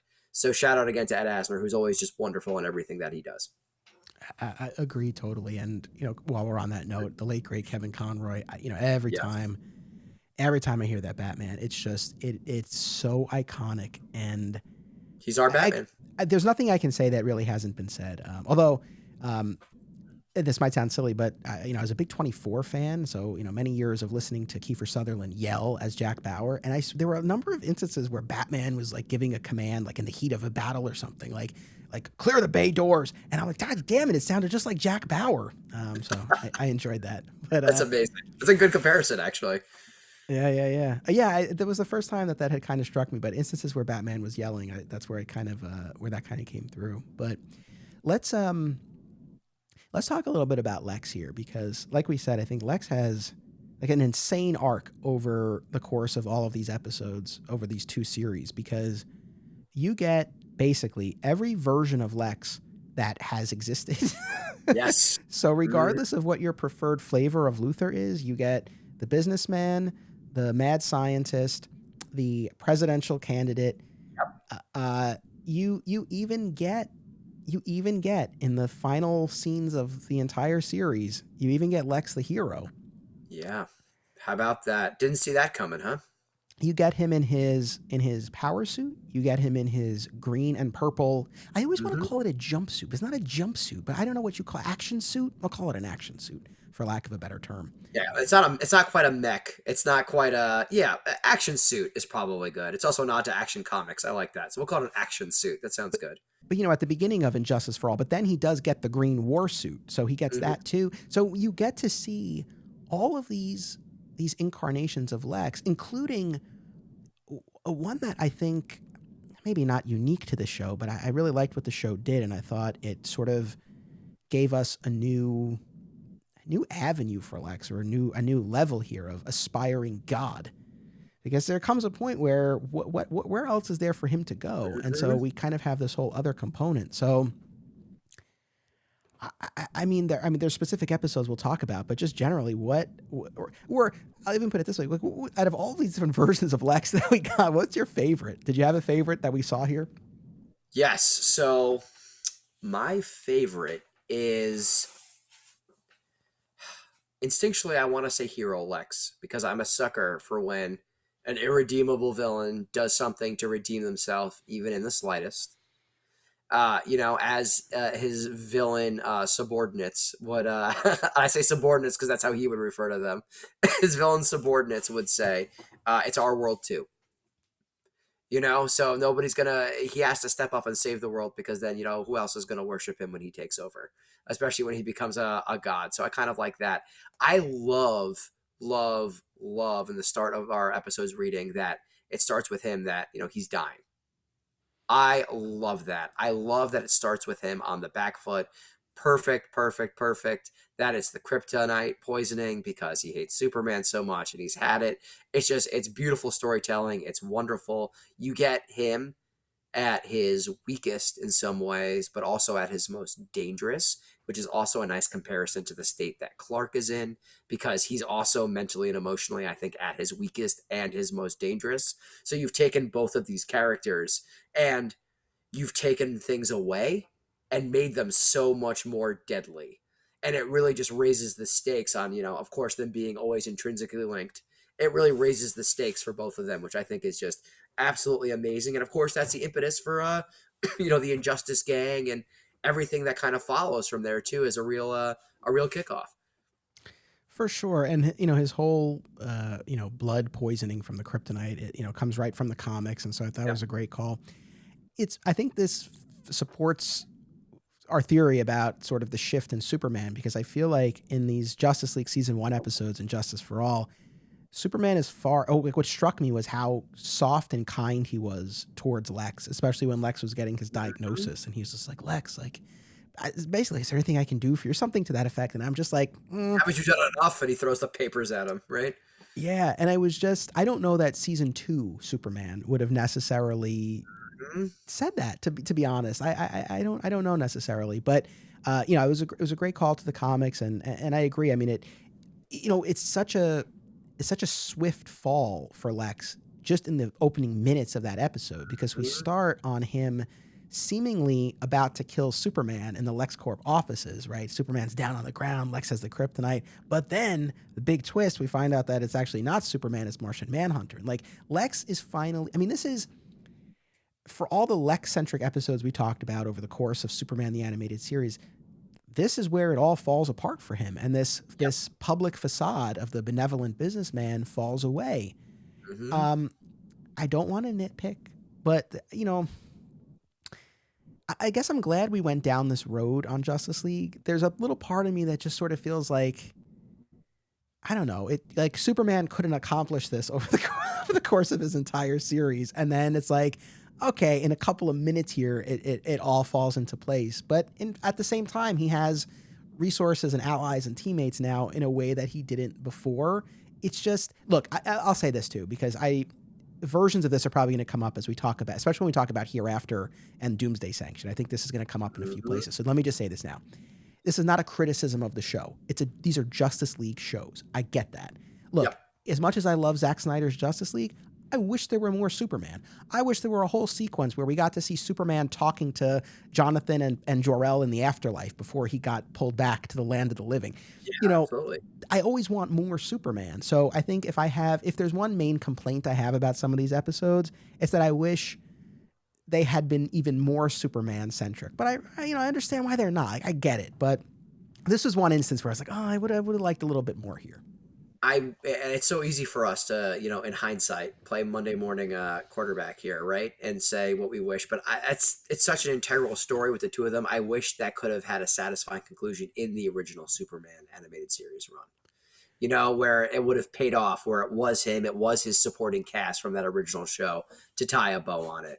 That being said, again, it got us to the very, very interesting spot that we wanted to get to. So, how upset can we really be? But I agree with you. I think that's a fair assessment. It's a Superman story that I wish had more time to breathe when the spotlight was fully on Superman and his world. For sure, for sure. But this, I did like a 5 episode run on Lex Luthor and his evolution across time and media last year. And one of the things that, we looked at the pre-crisis, the mad scientist, and then the evolution to this, again, the purple and green action suit, and then the green war suit, and then the post-crisis reinvention as the businessman, and then how in the early 2000s and in this exact time frame that we're talking about, we saw a lot of those pre-crisis elements, the scientific background, and again that green war suit in particular coming back, and seeing Lex as an outlaw, as a scientist, and as someone who can actually engage Superman on a physical level, as opposed to the more mental chess game that they had been playing for so long. And so I think, we hit on this a little bit when we did those episodes, but as we were getting deeper into it now, it's like, I think this is a perfect encapsulation of that, because you are really seeing, and it's not that this Lex is just becoming the pre-crisis Lex. Like, what's interesting here is that I think you're getting a really interesting amalgam. And even just over the course of these episodes, you see he goes back and forth. Yep. Yeah, it's you're getting a little bit of everything, but what I think is key is it never feels jarring necessarily, in a point where I think he feels truly out of character or nonsensical. It's had you been a fan of the comics and had the kind of background knowledge, you would understand the homages. But I think everything he still does and accomplishes is still very much within his character, and a realistic response to, well, realistic might not be the right word, but an understandable response for the kind of person that he is, based on the situation that he finds himself in.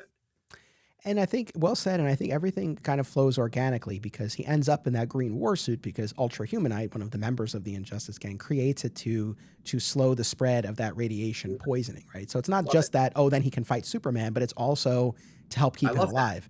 And Mhm. even when he's not in the full suit, he's got the chest plate underneath, a la Tony Stark, right? Uh-huh. So I think it works well. So, I mean, I think, this two-parter to me was notable, again, for actually seeing Luthor dethroned and imprisoned, and then, of course, escape, and seeing him kind of embrace, like I said, some of these more pre-crisis aspects of the character. As far as the episodes themselves, this Injustice Gang that he forms, where, it's Solomon Grundy, Copperhead, Shade, Cheetah, and Joker eventually, and I think I'm Yeah, probably eventually blanking. Joker comes in. You said Copperhead, right? Yeah, Copperhead so was in there. Copperhead, Grundy, Shade. I Cheetah. think Is he, Star Sapphire yeah, in this incarnation? I know she's later, of course, in the. she pops in later. She might be in this one too. She might be. But anyway, you get the nuts and bolts of what we're saying. Yeah, and listen, I these are my least favorite episodes of the ones that we watched, and it's not a ding. My least favorite episodes are still better than most episodes of anything else that I'm watching, so don't take that as too much of a dig or an insult. But I love the story so much about Lex. They told a great Lex story. They just did not tell a good Injustice Gang pseudo Legion of Doom story. They really, really did not. I mean, there's no way in any situation that I thought that that group posed a realistic threat to the Justice League. I mean, it just wasn't on the same caliber and scale that I thought that they were going to be able to. I mean, you could really have put any two or three of them in there, I think, and it probably could have wiped the floor with most of them. And again, that's not the end all be all, because that's these themes and stories. It's not truly what we're about, right? What we're here after. But it just, at no point was I ever just like, oh, okay, like they're really gonna, beat the Justice League. Their big claim to fame is that they escaped and that they ran away because of Shade, right? That was the big like one over, is that they were able to run away unscathed without getting caught. Not, oh, we beat them, like, we finally defeated them. So that kind of was like, I kind of rolled my eyes. And again, I know it's the Injustice Gang, but as we get even more to the Legion of Doom further down the road, I had to throw it back to the Super Friends, and I had to say that I thought that the lineup and the gravitas of how they were presented, at least in the Super Friends, was so much more impressive than what we got here. They were much more credible threats instead of this less than version of an Injustice Gang. Later down the road with the Legion of Doom, it was just, let's get everybody who isn't busy, throw them in a room. It's not as menacing. It's not as carefully selected, where everybody has their counterpart, where everybody knows the in and outs of their enemy, their rival, and how to really give them some trouble. So I actually have to retroactively give the nod to the Super Friends Legion of Doom for at least their roster and their lineup, if nothing else. For sure. And, this is as good a time as any just to mention, these were not, we didn't watch this episode in particular, but in Unlimited, there's the Ultimate episode where Cadmus creates this army to go up against the Justice League. And, this was something that as a kid, I don't think this really registered much at all. But now, having done the Super Friends watching that we've done, I can appreciate it, where that lineup is, they are not named these characters explicitly, but essentially takes on Apache Chief, Yep. Samurai, the Wonder Twins, Black Vulcan, and is that it? Or is there one more? I might be blanking on one. But there It'll come. but yeah, so basically the original characters, not based on comic book versions who Super Friends used. That's who the Ultimen are, and versions of them come back again later on in that Cadmus arc. So yeah, some very nice homages to Super Friends, and I think not to speak for you, but I think that we definitely can appreciate that on a deeper level now Yes. after what we've gone through. I think the Injustice for All, other than the Lex piece, it's a great showcase for Batman where, despite being captured and Mhm. imprisoned, you never get the like you always get the sense he can get out of this, and to see him use his wits to seduce Cheetah, like you alluded to before, My goodness, I didn't like. Who would have saw that coming, right? and just to play them off against each other. I think it's a great showcase for Batman, and I think it's a great Lex story, probably more than anything else. And that's actually, I know I said if I had one complaint, I actually do have a second complaint, which is, and I've been saying this since these episodes first came out, and I remember we would talk about this at Alternate Realities, our comic book shop, where they made the decision, right, in those first two seasons that every story was going to be a two-parter. And sometimes we even had three-parters. And there was the one-off Comfort and Joy where it's the holiday episode. And Clark takes Jean to the farm, and very nice and all that. But they're essentially all two-part episodes.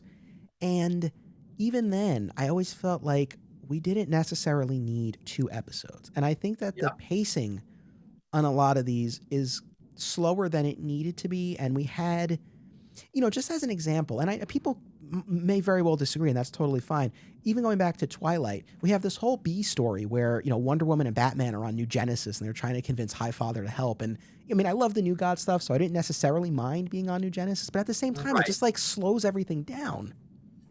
I wonder, and again, we always love trying to surmise and theorize behind the curtain of what was going on behind closed doors from the edicts of networks. And, you and I have discussed so many different shows at this point now at length. And it makes me wonder if there was some kind of edict about these two-parters and cliffhangers to get people to tune in to the next week. Like, we have to end on a cliffhanger. It has to be a two-parter. So, oh, well, we better just make sure we're here at the same time to make sure where if it's a one-off, you can watch it and be like, okay, cool. There might not necessarily be that same immediate impetus to, see, oh, okay, how are they going to get out of this? What's going to happen to this character?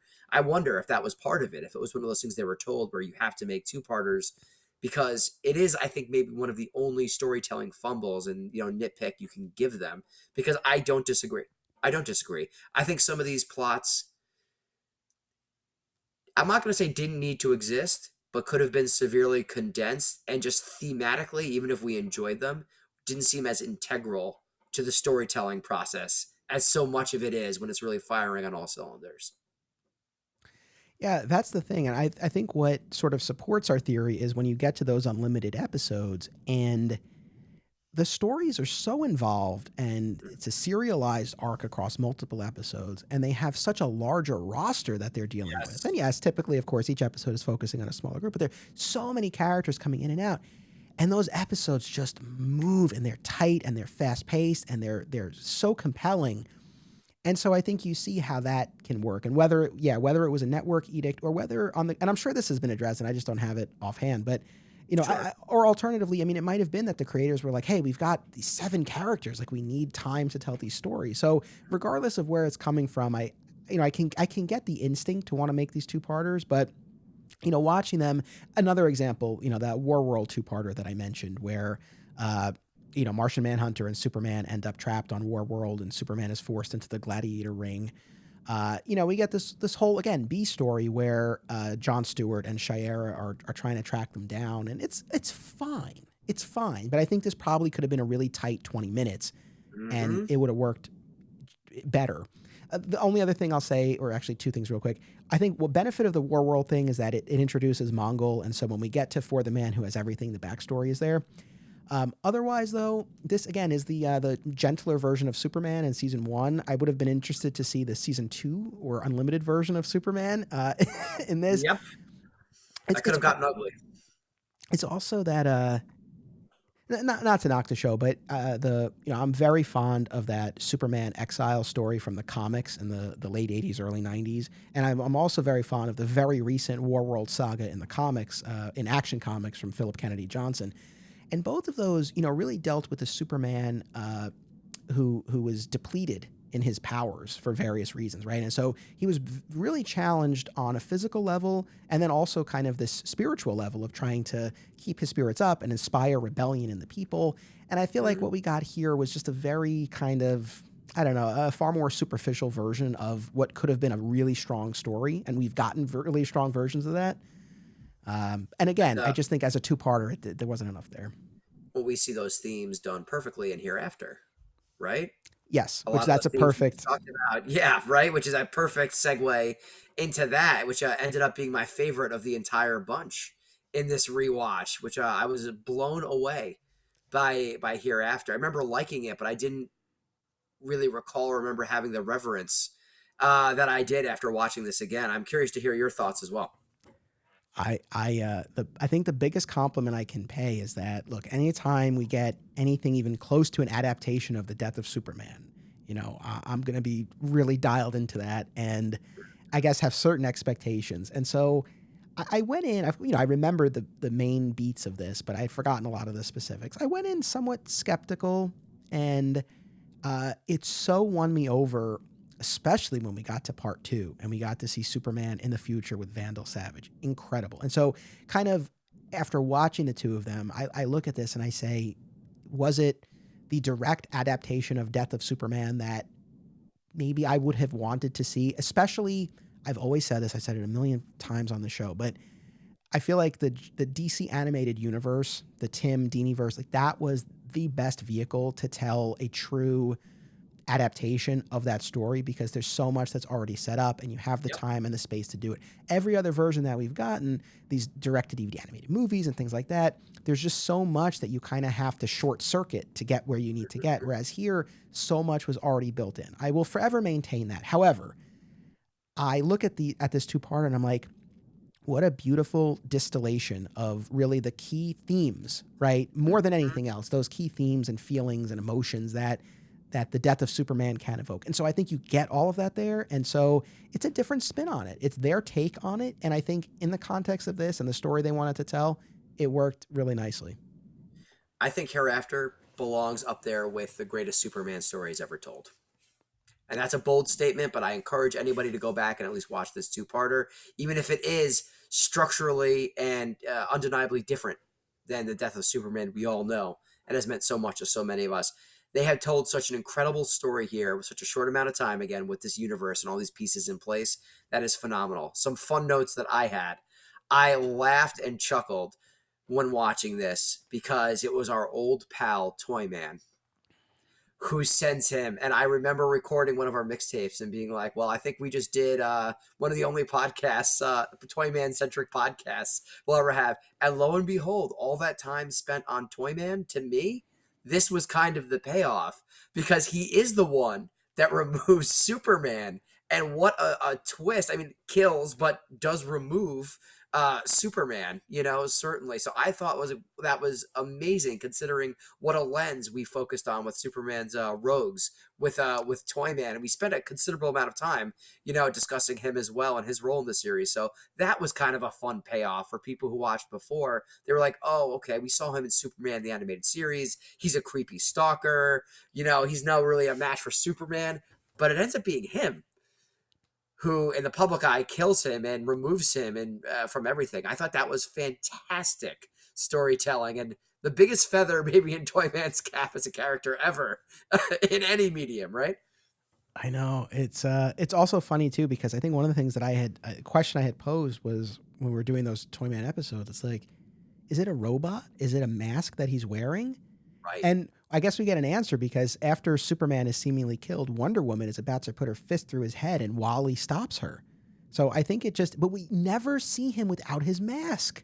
Mm-hmm. It's crazy Mm-hmm. to me. Well, also I have to say, what I love about this, tying into this, our conversation about how Superman is depicted here, this badass George Reeves-esque, gonna knock some heads version of Superman.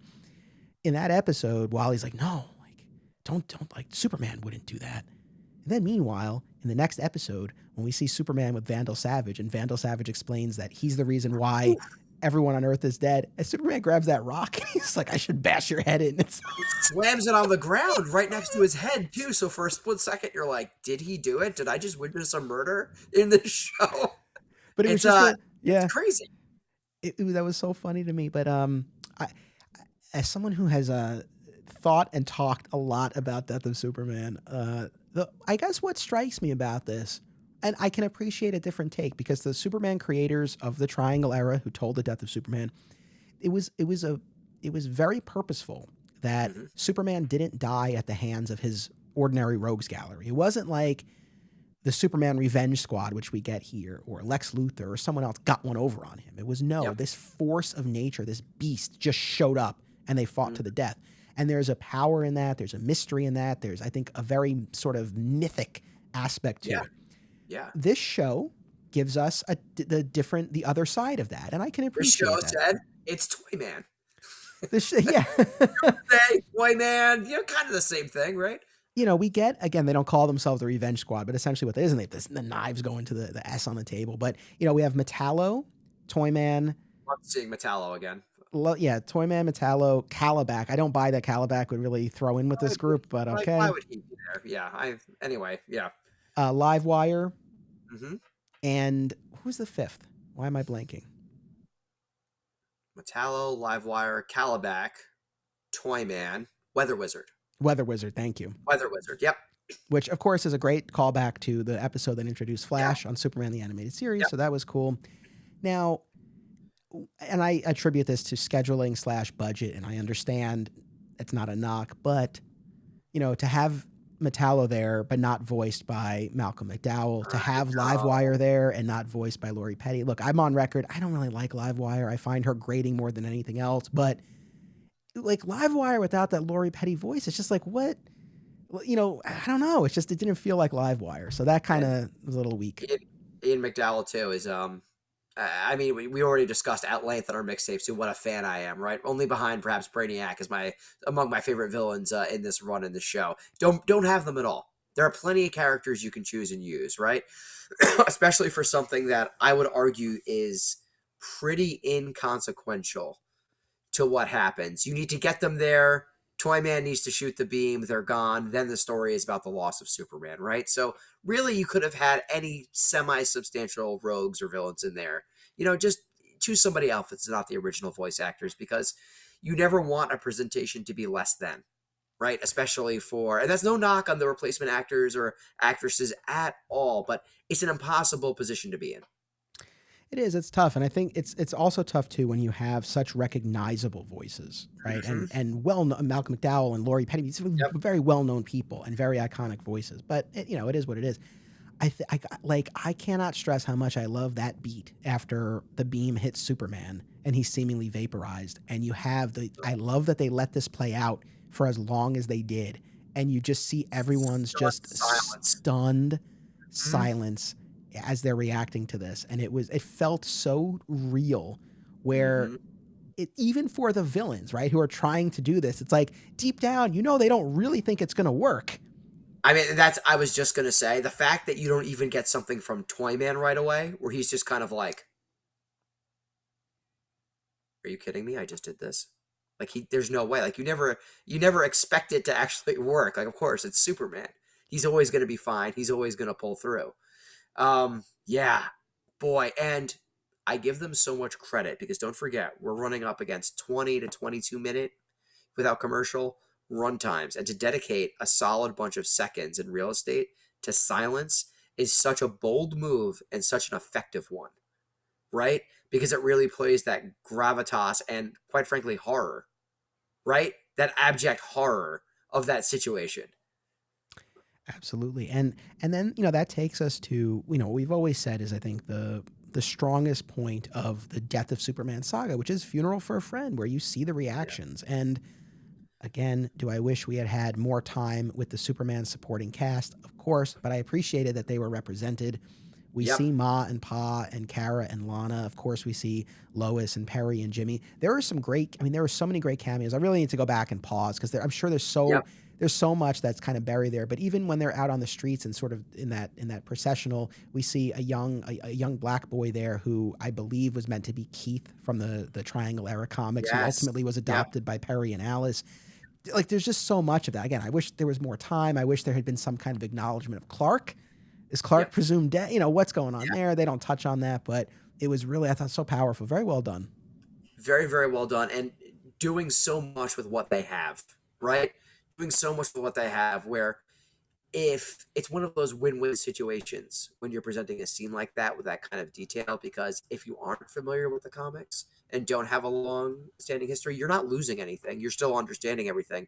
But if you are, you're gaining, right? By everybody who's there. I would love for somebody in our wonderful community, if they grab a screenshot of that funeral and we can get a breakdown of who was there. I would love to. I think that's a great thing you just proposed. I would love to go through because I'm sure there are characters and people that we're missing.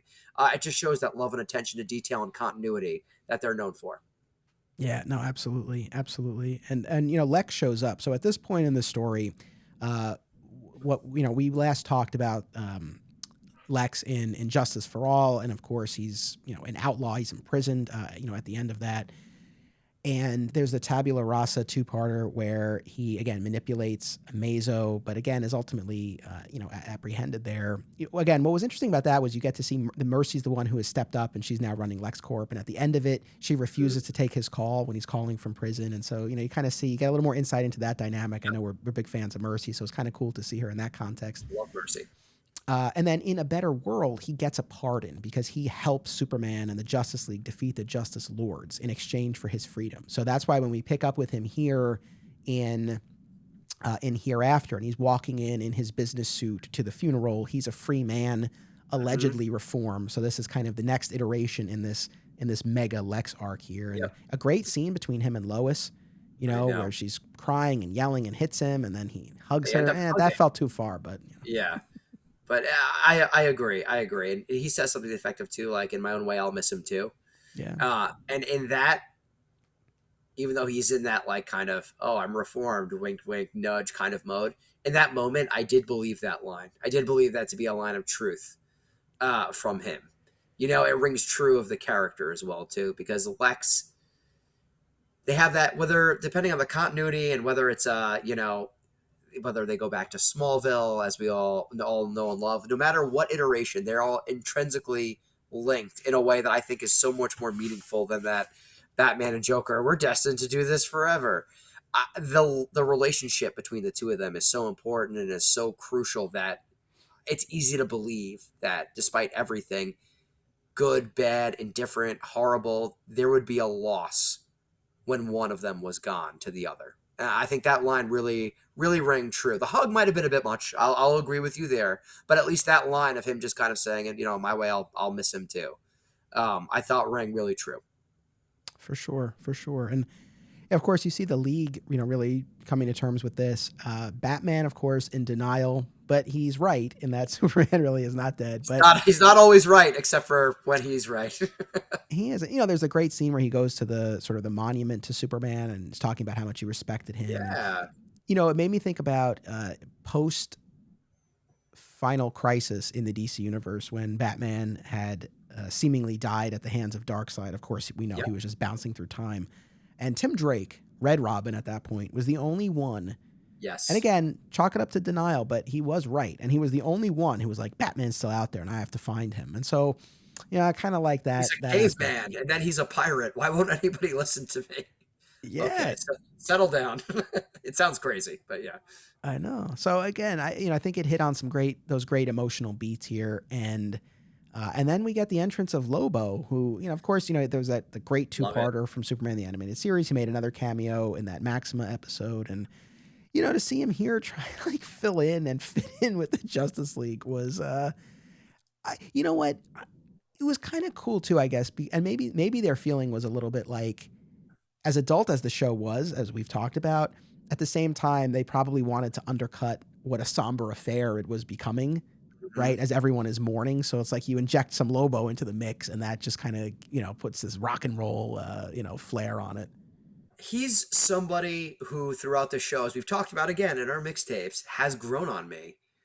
throughout the show as well too, because I loved it, because Lobo comes in and you're right, does kind of spice it up, and at first he's this foil for all of them, but there still is just those slightest of moments where he says things like, he was my friend too, I saved his life, and even though of course I think it's either the Flash or Green Lantern goes, that's not the way he tells it, but even still though, he does say he was my friend, and even just those words coming out of Lobo's mouth, you have to be like, huh. Like, under that and under all of that, there was something that made him come there, right? When he heard that Superman was gone. And again, had you not seen those previous episodes of the two of them together and escaping and having to work together and forming this little relationship, I don't know if that would have landed necessarily as much. So I appreciated that little nuance that was added to that character, just the slightest, tiniest bit of humanity and compassion buried under all of that boisterous and all that stuff. Because keep in mind, as crazy as all of that is, in Lobo's mind, he's there to help. And I think that's a very interesting perspective and way to kind of make that character. I think he's kind of endearing, to be honest with you. As funny as that sounds, for somebody who's gruff and abrasive, he's one of those people who, it's almost like a little brother who's like trying to do the right thing and trying to imitate like their older siblings and tries to act like extra tough. But we're all just like, okay, like we understand what's happening here. And I thought that was kind of a nice, interesting way to put the main man back in the mix over here.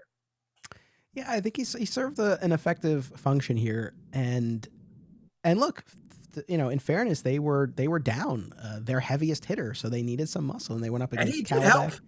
Yeah, he certainly did help for sure. And we'll talk about Superman's time in the future, but again, I love at the end of part 2 when Superman shows up and sends Lobo packing, and again, this badass, confident Superman who's like, I don't care where you go, but you can't go catch a bail jumper somewhere. He's like, get out of here. Mm-hmm. So kind of on that note, we end part 1 of Hereafter with this look at Superman, in this faraway place. So we don't know where he is, what's going on, but that he's alive. And then again, over the course of part 2, we'll find out he's 30,000 years in the future. It's the old Planet of the Apes routine, right? Yeah. So initially, right, of course, it seems like he's on a different planet, but it's Earth in the future, and all the result of a plot gone wrong by Vandal Savage. But I have a hot take about this, the second part, whenever you're ready for it. Yeah, go for it. So, frequent listeners and viewers of our wonderful collaborations might know we also did an episode of the Death of the Superman video game, right? Which was tremendous fun and has been well established. I am a huge gamer, video game enthusiast, and on all fronts. We talked about, at that point, what like a great Superman game could be. And I think the second part of this episode is how you make the best Superman game that's never been made. You have him be at a lower power level on this planet, traversing this planet. In his dreams, he's Superman. You have all of his powers during those segments. So you're playing around then. As he's, proceeding through this world, exploring, surviving, ultimately, he does get his powers back. You finish that out in grand finale. I was watching this and I was like, I think this adaptation would make a dynamite video game. Oh, I like that. That's a very cool take. I would play that game, and I'm not even that big of a gamer. I'm not a gamer at all, except for what we did, but I would play that. I like that. Yeah. No, I mean, that's the thing. If you were to tell me, hey, you're going to watch a 2-parter that's a spiritual adaptation, not a literal one, but a spiritual adaptation of the story that got you into comics. And your favorite part is not going to be where he dies and the city mourns him, but it's going to be where we find out that he's in this wasteland and we have to see him survive on his own. It grows out his beard and he's making fires and he's drinking cactus water and he's killing wolves and wolves. Yeah, right. I would have said, okay, but I watched it and it was so compelling. And I think what struck me, because, he wakes up and it's the red sun. So of course, we know his powers are waning. And I think it was just, what was so cool was that on the one hand, just the specifics of what he does, right? Because he has a few of the other items that were also beamed there by Toyman, right? So he does have some cars. He's able to siphon all the gas and, he lines up the canisters. What a badass visual of him driving in that car, huh? With the arm up on the seat. Like, it's a very dire circumstance, but he's as calm as can be. And that's what stands out, is like, he's just so capable and he's not flustered by this. He'll figure it out. And you also see, what I attribute that to is not what he's done as Superman, but I look back and it's like, that's probably like Pa took him camping, right? Like he knows what to do. So I thought that was great. And so, you see him kind of, getting everything together there, and a lot of time passes, right? His hair grows out, this thick beard. Again, we mentioned those monstrous wolves, and, he faces off with one of them, and then we cut to the next scene and he's wearing it. Yeah, again, it's, it's the leader of the pack after that, right? Yeah. And he's tamed the rest of them and they're pulling his sled, and it's just like, I don't know. I mean, it was so cool to see that version of that character surviving in that way. It was, again, I had forgotten so much about that. And it's typically, again, my memory focused more on the first part, but I was watching it. Man, this is so good. Again, if Rocksteady or any other video game companies, if anyone wants to clip this out, our consultation fees are very reasonable. That's the part that makes the best Superman game, that survival, crafting, and just, being in this alien life form where you do eventually get kind of those powers back and powers return. I also, tying into the theme that I have here for Clark with his trauma, his grief, think that some of the reason why he's so calm and capable, even though he's in this situation, is that he's finally alone. He finally doesn't have all of the pressure and stress and reminders of everything. Now, I might be reaching a little bit here. That's true. But I honestly do think that we see him at his most peaceful than we've had at a very long time, as you just said, in this episode, which is crazy because you think it should be the opposite. But I think this is a Clark who needed to be alone and try to hopefully process some stuff that's happened to him and maybe just be distracted by surviving, right? And then by the time we get to Vandal, he gets reminded again and he explodes again. But we talk about kind of those with Lex before. I talk about how one of my favorite tropes is when somebody irredeemable does just the slightest thing to redeem themselves. And boy, did they not only in this series get us rooting for Lex Luthor, they had us cheering for Vandal Savage, didn't they? The sort of the little buddy team that they form is so unexpected and so great. And, Vandal's cooking him dinner, and, Clark seeing all these self-help books in his plays. It's again, like, it's just so unexpected, and it plays great. And one thing that I guess I've been tracking, especially recently, doing this podcast, are instances where a powerless Superman is restored by being thrown into the sun, and it delights me to no end. And I'm so sorry for your loss in this episode. And wait, what? I'm so sorry for your loss because he doesn't get thrown into the sun in this one. He basically does. I mean, it's the artificial one that Vandal has created. I thought that was going to be an out. You're still counting the artificial sun and not the actual sun? No, I'm counting it. That's close enough for me. Count it. Play ball. Count it. He goes, and then again, we get the notes of the Superman theme, and he flies up, and it's just like, again, without fail, when this guy is powerless and all hope is lost, just throw him in the sun. He'll be fine. It's a pretty easy solution, right? Just throw him that away, and he'll be just fine. Yeah. So it was great. I mean, it's just such a wonderful take. Just going back to part one for a second. One thing, not to nitpick, but one thing that was a little odd to me was when Batman was trying to figure all of this out. I mean, I'm assuming that this happened off screen and we just didn't see it, but I feel like we were missing a Toyman interrogation, because Toyman is the one who made this thing. I don't like, Batman's running all these tests and everything. It's like, what the hell exactly was it that Toyman did? I feel like that was an avenue that I'm assuming was pursued, but we just didn't see it. But I feel like we should have seen that. Absolutely. That might have been a time constraint thing, but of course Batman would have had Toyman upside down hanging off of a roof somewhere. And, basically trying to figure out what's what. I loved his conclusion, though, when he's talking to Alfred and when he's like, what did you find? And he said, nothing. And it's kind of just like, oh, but it's the nothing that the answer lies in. And it's such a scientific, logical explanation where, of course, he's right, even though he's not always right, as we like to keep going back to what Clark says to him earlier on in this run. But I love that, just that they took the time to give us a logical explanation to why he's pulling on this thread and to why all of his hard work pays off. It wasn't just like, oh no, I found these particular molecules and beams that actually indicate that it's from this parallel universe. I like that it was such a logical explanation that it was like, there is no burning, there is no radiation, there's no destruction. He wasn't destroyed, he was teleported because things were removed and not effective. I love that. It's a small note, but I thought that was such good storytelling because we're all like, oh, that does make sense. Not just like, okay, it's some MacGuffin that explains what he's been working on. So that was a nice little touch. I agree. I thought that worked nicely. And I think the other thing about this that is a little odd to me is that we were so close to having a truer Death of Superman adaptation. Again, like I've said, I really enjoyed what we got. So it's not even that, oh, I wish they had done it this way, but it's just so curious to me.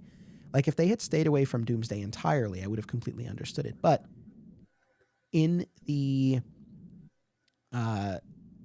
Better World two-parter that came prior to this, Doomsday crash lands on Earth and the Justice Lord Superman lobotomizes him, but he just crashes down on Earth and is sentient. He can think, he can speak. So it's a different version of Doomsday, but visually very much in line with what we know. And he's lobotomized by Justice Lord Superman, which, definitely goes a long way towards showing just how formidable that Justice Lord is, right? That he can defeat Doomsday, because we as the audience know what a contender Doomsday is.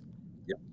But it's like now Doomsday exists on this world, and will come back when we get to Unlimited and we get to that Doomsday Sanction episode. So it's just curious to me that we had like the key piece that was already in this world, and it just was not deployed. And again, I maybe it would have been to the story's detriment. I think it, again, I think there is something to be said for having the supposed death, right, come about at the hands of these villains he's been fighting over his entire series here.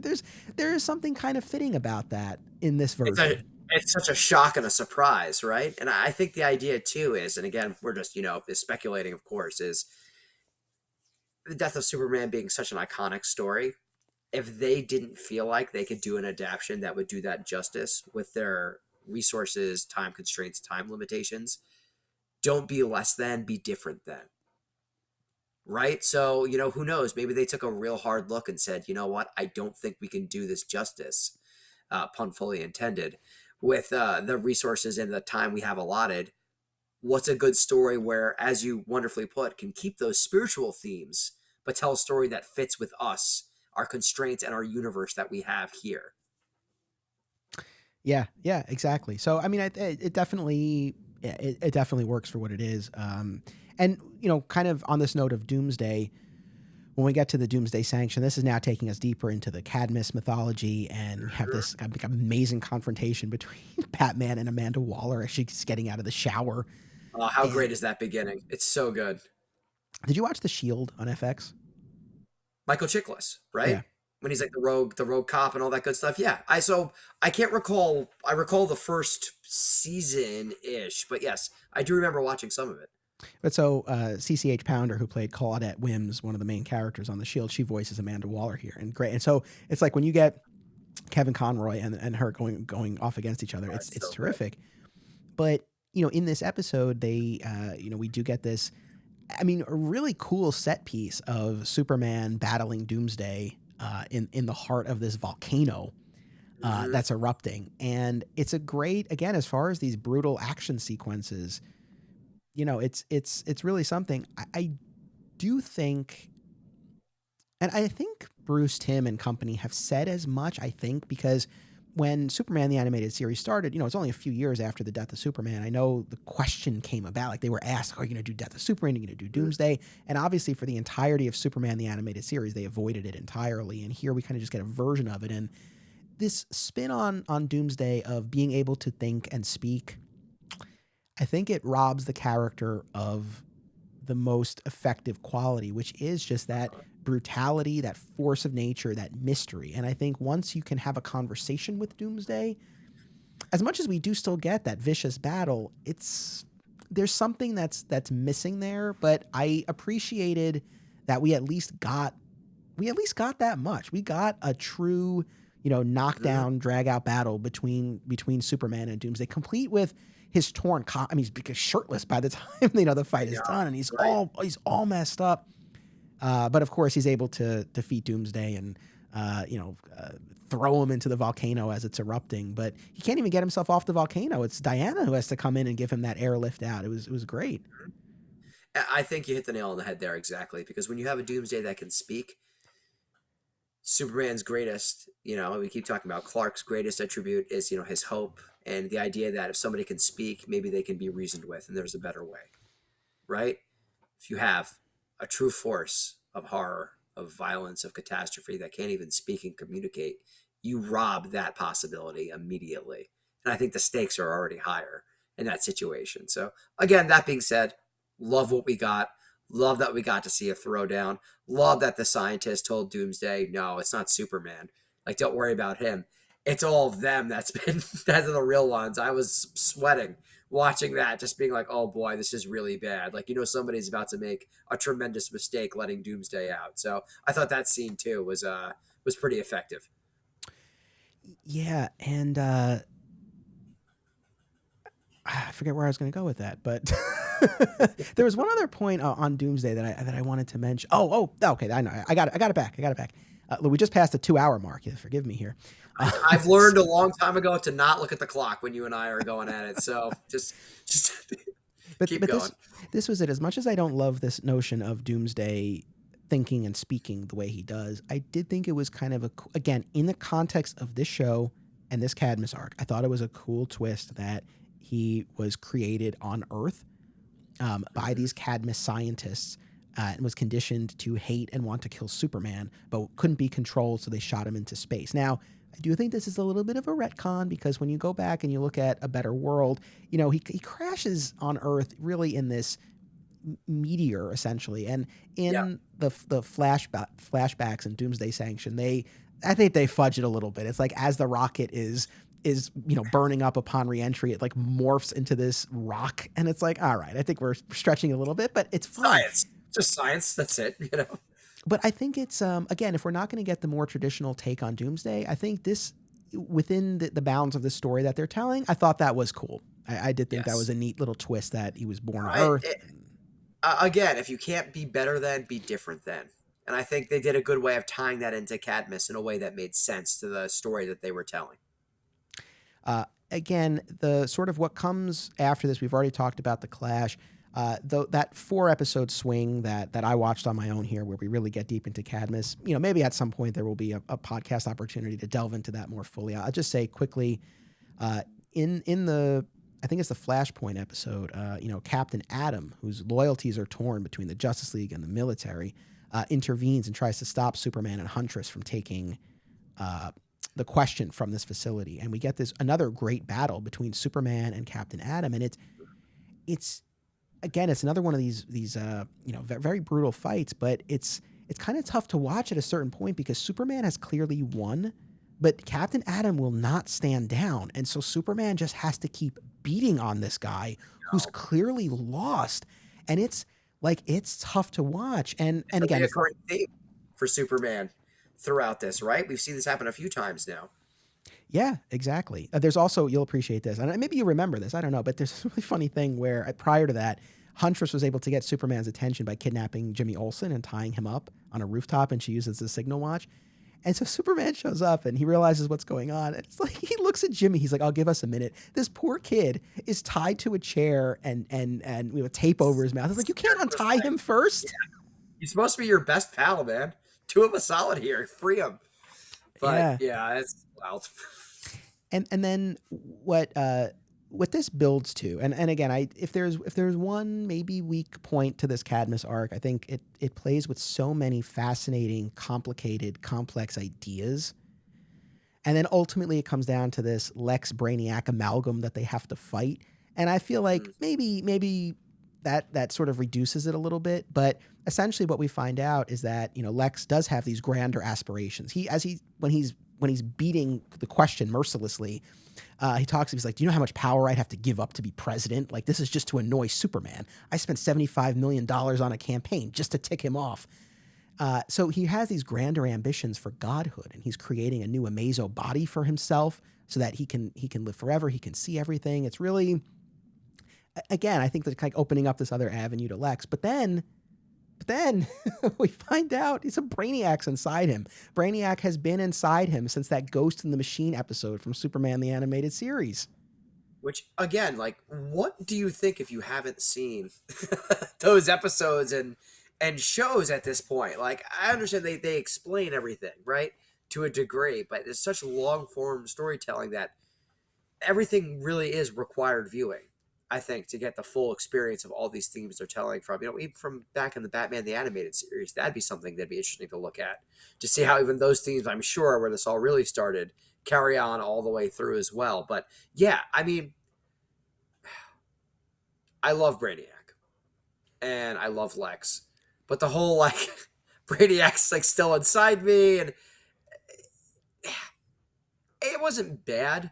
It just I don't think was what you'd expect everything to be leading up to in terms of a payoff or a reveal. It's more of a left field reveal. I think that might not have been as impactful as something more tangible, right? Based on like the present that what we've seen in those previous seasons of just this initial run and not necessarily Superman the Animated Series.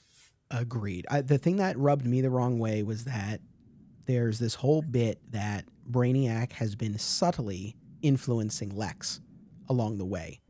And my headcanon is that it is very subtle and that Lex really still had agency in terms of everything he's doing. Because what I really don't like is this idea that to any extent, like the choices that Lex had made were a result of Brainiac's influence. Because I just think that diminishes the character of Lex.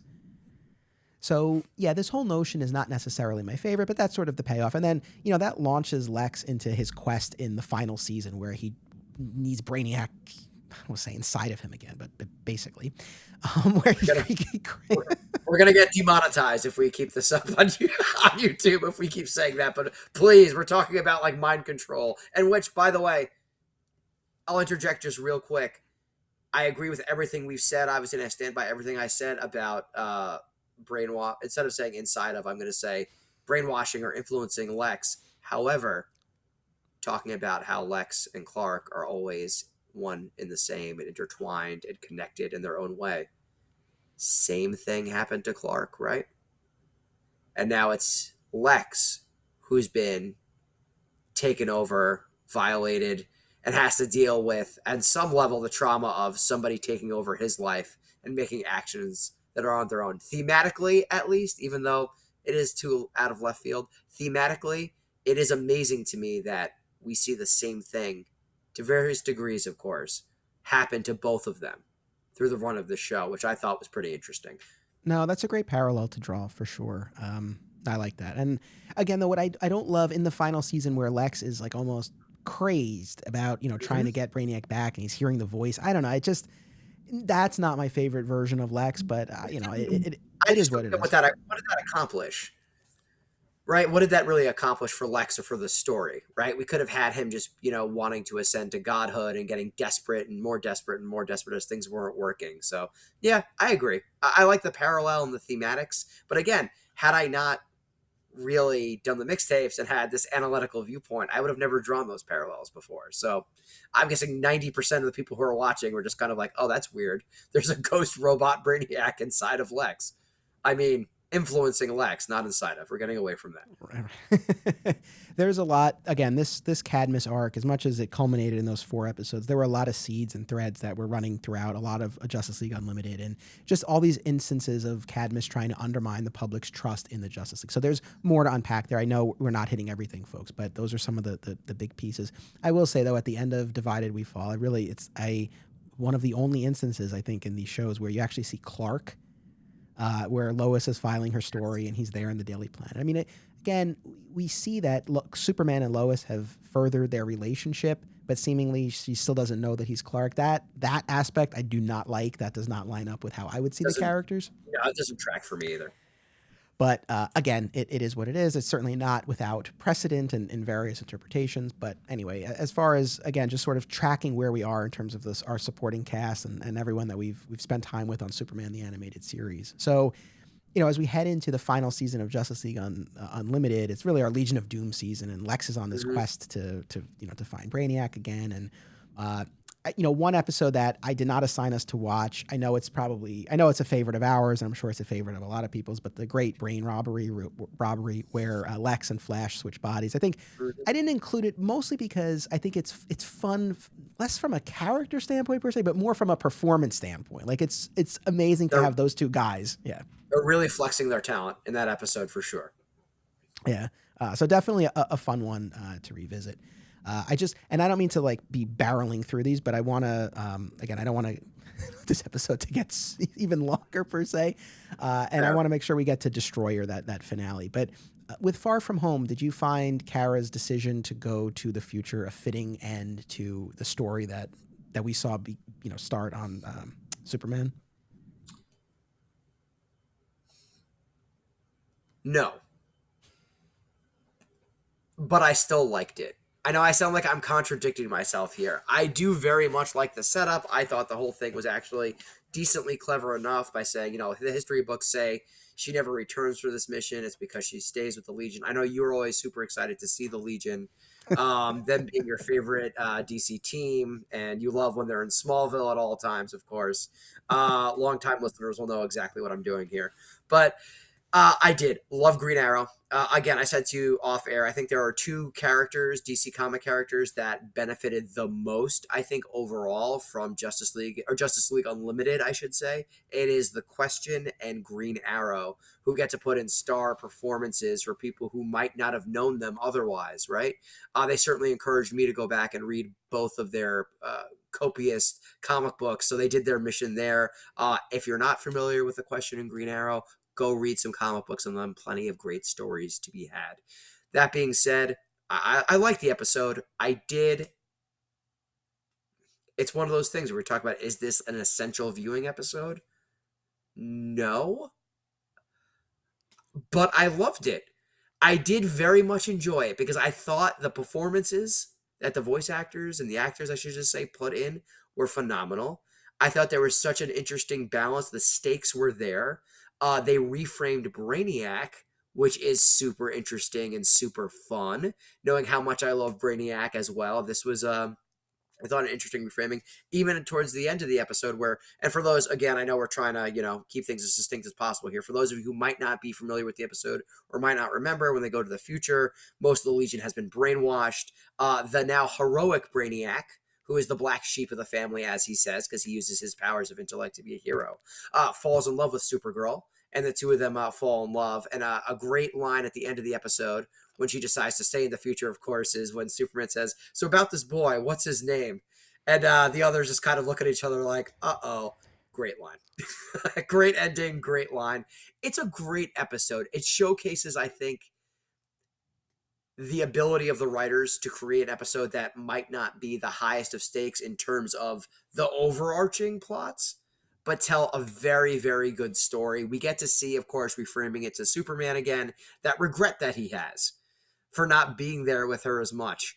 I like that because it shows his humanity. I also think it's kind of a get out because we really don't see them together throughout this entire run, considering where they started in Superman the Animated Series. But I would rather them address it than not. So I'm glad at least they did that from something that carried over from our mixtapes over to here. And again, overall, really great performances. Again, Green Arrow, great lines, and shows very much what makes him such a great hero by being constantly over his head, but still keeping on his cool, his quips, and even being his own version of Cupid and helping these youngsters with a love connection. Kind of a real feel good episode in that regard. Yeah, Brainiac 5 falls in love shockingly fast. I mean, he even acknowledges, like, I just met her, but he's, Yep. No, but I agree with what you said. I mean, even though I'm not the biggest Legion of Superheroes fan, at least not yet, we'll see as we move forward. But I think, especially coming off of Superman the Animated Series, that New Kids in Town, that's a classic episode and a key point in Clark's journey that we got to see. And so to sort of revisit that time, but now really spend time in the future, I thought was cool. Whether it's a fitting end for Supergirl or not, It's hard to say. I mean, I didn't rewatch the more Supergirl-centric Unlimited episodes, so, to whatever extent they sort of played on her feeling out of place, then I think this could be a fitting conclusion. In terms of what we rewatched, it's kinda hard to say. Right.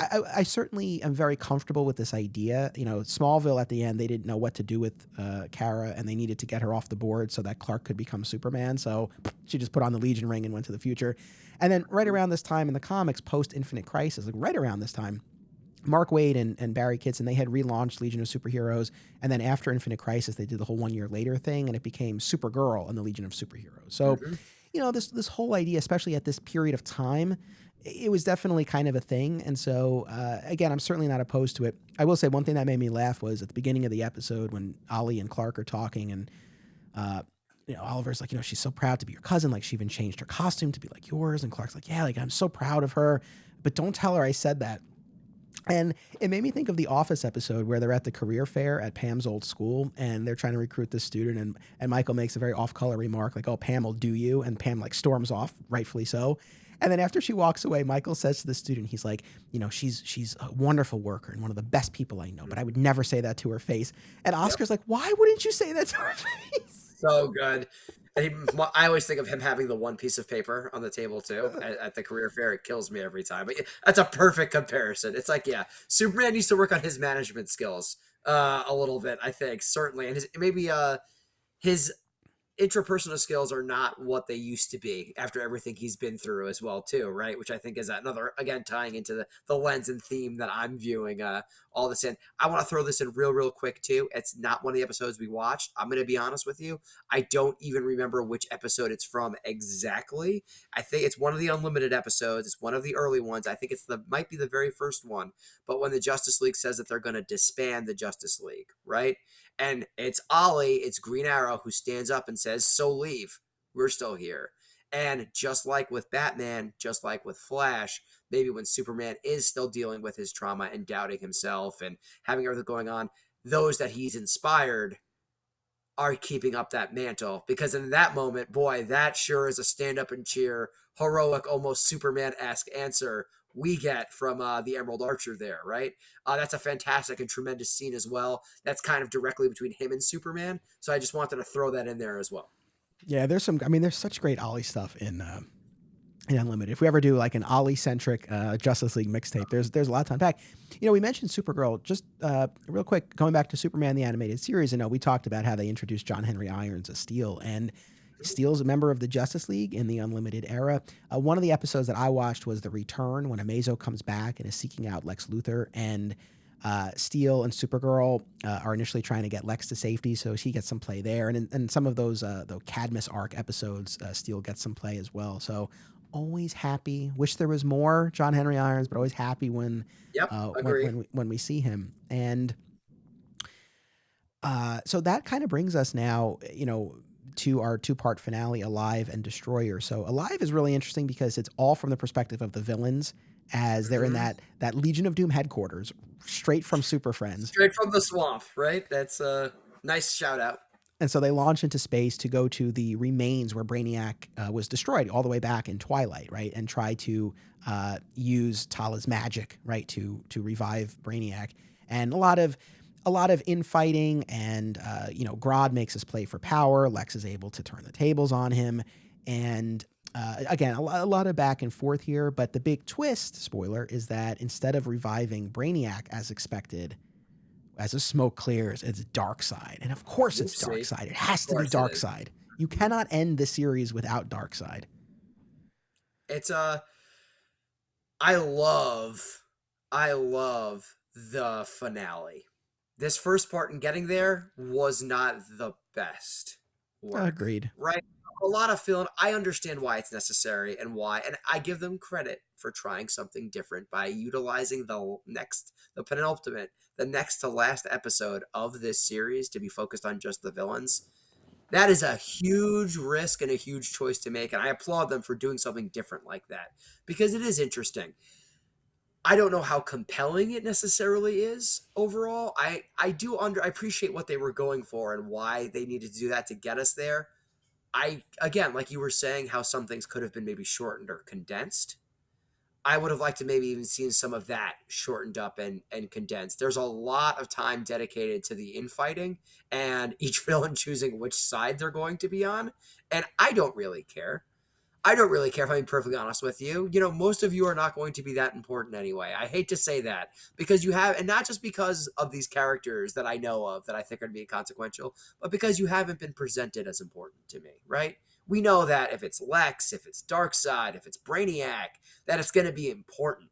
The rest of you, I mean, listen, man, like even I don't know who some of you are, if I'm being completely honest with you, because there's a lot of them in there. So they just didn't give me in that short window reason enough to care about anybody who wasn't a heavy hitter. No, I hear you. I definitely hear you. And as far as this finale itself, Destroyer, one of the twists here is that the heroes and villains work together. I think the action is tremendous throughout the episode as the heroes and villains of Earth are fighting back this apocalypse invasion. I haven't mentioned this yet. It's applicable here and really throughout what we've talked about. But the music is so good. A The common score, theme. All the way from yeah, Superman the animated series, we talked about the unsung hero is in many ways the music, the theme, the orchestrals, and boy, do they know their way around music and timing without a shadow of a doubt. It's wonderful.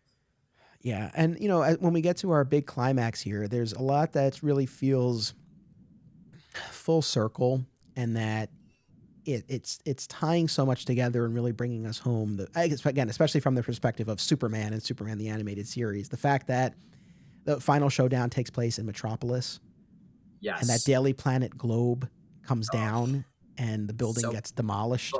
before we get to there, and this is going to be the last thing I throw in, I promise. No, I it's promise. all right. I got to end on something that absolutely tickled me with the question. And I remembered it. It made me laugh so hard the first time I saw it. I remembered it still, and it still made me laugh. It's one of the things I remembered is you see all of the heroes and all the villains. Everybody's fighting all of the parademons, right? Everybody's fighting for their lives, and then the question is just in his car, just running them over with his car, and that's how he's helping. And that always tickles me so much because it's so crazy and it seems so perfectly in line with, well, how am I going to beat these guys? I'm just going to try to run them over with my car. I love it. It is Fantastic stuff. it is great. It is great. I as sort of outlandish as it is that Batman would even be able to hold his own against Darkseid, I really did love that so much of that battle was Clark and Bruce working together. These two guys, again, we don't have the Justice League, we don't have the team or the shows, right? If not for that world's finest pairing that we Yeah. got, and so it starts from that friendship between the two of them. And don't forget, that's how it ends with that symbol. That's right, and And that's appropriately it. so, right? This animated Appropriately so. universe started with Huh? him. Really pulls at my heartstrings there. Also, and this came out before I'm almost positive this came out beforehand. But also I was getting those notes of Final Crisis, like you talked about before, right? When Batman's squaring off against Darkseid. And he's dodging the Omega beams, and I instantly get like nervous, right? Even still, having seen this before and knowing how things are gonna, you're like, oh no, like what is he gonna do? Because at the end of the day, he is just a man. But that's of course, one of the reoccurring themes of this. He is just a man, but that's all you need to be, right? So, And so final. that's all you need to be.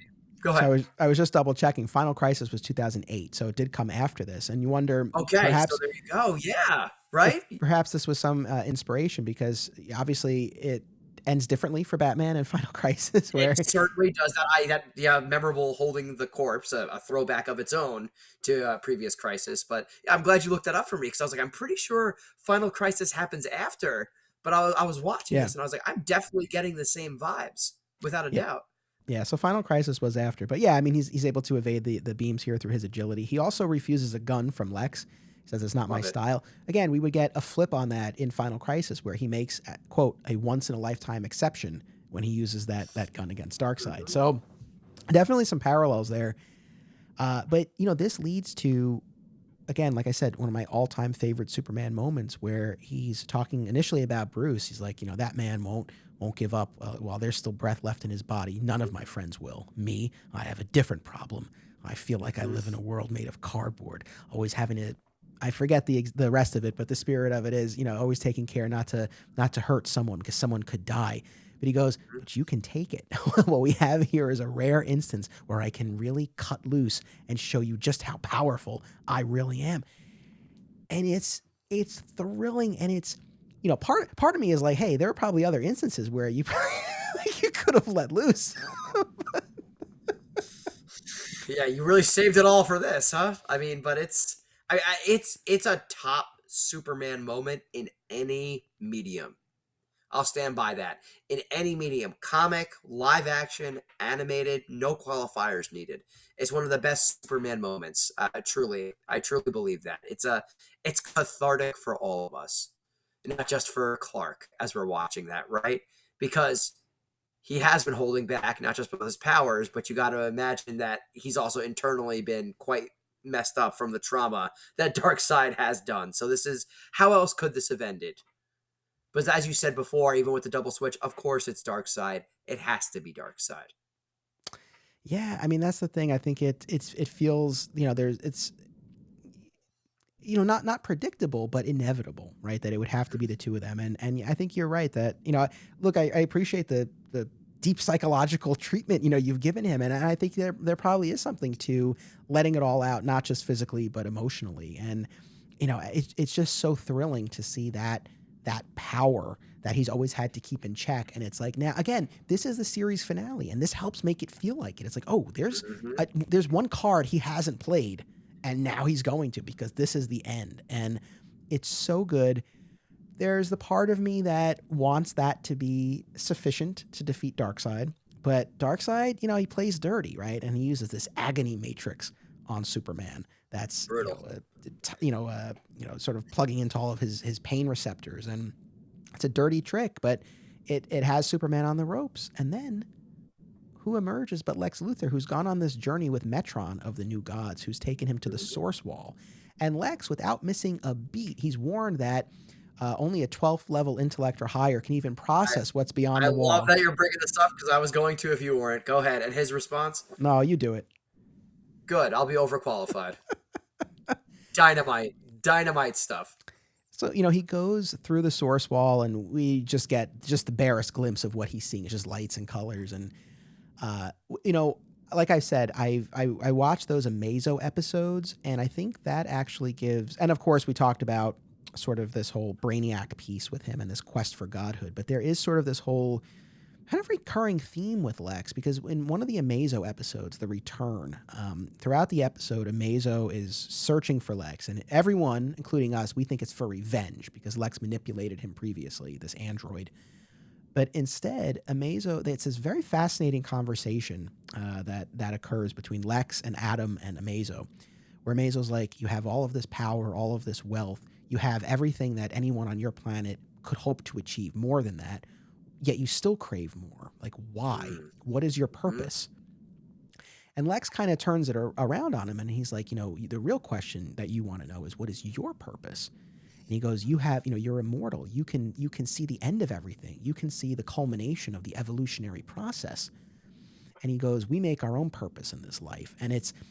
And then, oh, you know, you really do need to watch this episode, because the sort of the final piece of this is Dr. Fate shows up and takes Amazo away, and he's like, I'll help you find your purpose. And Amazo's like, why would you do that? He goes, because that's my purpose, to help people find their way. But I feel like between that and then this godhood that he briefly attained with Brainiac, there is sort of this other piece, and even talking about the presidential run being a sham, like it's almost meaningless to him at this point. There's something else that I guess he's aspiring to. And so to see all of this come into play with him at that Source Wall, to not hesitate, to feel like he's overqualified, and then to show up. And I love that they did this, that they put him back in his suit, his business suit. And he even makes a comment about it. Yep. I was going to say it too. I had to get my power suit. I love that. It's such a dynamite line. But he has the anti-life equation, the one thing that Darkseid has coveted, has craved, and the two of them sort of converge on it and swirls around them, and they're gone. What if any theory do you have about what happened to them, those two, at that point? I mean, at the end of the episode, Batman is quick to be like, they're not dead, they'll be back. But obviously, this is the end of the series. What theories do you have, if any? I would need to do a more qualified deep dive into the Source Wall the anti-life equation, all that, to see what, in terms of lore, would extremely be possible. However, I'll say this. I would like to think that Lex and Darkseid are somewhere still battling it out valiantly until one day they're found again. And then I think this time, maybe Superman, Batman, everybody else comes on in and helps Lex out of a jam. I would like to see that if it was going forward, but they're still out there and they're battling. And we know that they're still alive because Bruce says so. And even though Bruce isn't right all the time, he is right when somebody says that somebody's not dead. And we've established that as canon already. So we have every reason to believe that, let alone Darkseid, the same person twice, right? So I think that's a nice nod that there's somewhere, maybe somewhere even beyond our comprehension, right? Where they're still battling it out. And maybe it's Lex Luthor, whose greatest venture is saving the universe by keeping Darkseid at bay. Maybe that's his purpose. Maybe that ends up being his godhood, because he ends up being a god. And would you believe it that when compared to Darkseid, he kind of ends up being the benevolent god? Not something you'd be able to say by comparison, something we thought that would not be possible, right? Maybe that's his role, his god as a protector. Maybe he's the one who's keeping Darkseid at bay for an indeterminate amount of time so everybody else can live on. I like that. I like that. I was going through IMDb trivia for this episode, and apparently Dwayne McDuffie said in an interview that again, it's like we're not shown it, right? So I think it's open to interpretation. His take on it was that they both became part of the source wall. But I like your take on it. This idea that it's sort of still their battle, their dynamic, whatever you want to call it, is continuing somewhere. But it was again, it was kind of for me, it was kind of a perfect finale for all the reasons that we talked about. And the fact that Superman got us most of the way there, obviously, it was very satisfying. But for it to be Lex who ultimately saves the day, and it's just so perfect in its own way. And I think what's cool about it is the line between Lex doing it to save the world versus Lex doing it to achieve this godhood that he's craved. Who's to say? And I think that ambiguity with Lex, where Both. a little bit of both, or not quite knowing. I think that works. I agree too. It's such a fitting end to his run here as well too, because Lex gets everything that he wants, but it's not quite what you expected. And I think that's always a nice way to kind of end something when you do have that character achieve their goal, but maybe in an unexpected method or with unexpected consequences. The unexpected, usually when you have something like that, it's the monkey's paws trope, right? Where, oh, you wanted this wish, but guess what? It's bad. But since Lex was already inherently not good, the inverse is true here. He got his wish, and it ended up being the most heroic, best version of what could have possibly happened, right? Because he was able to get Darkseid out of there. So listen, thank you as always for this. We've gone over 2.5 hours here.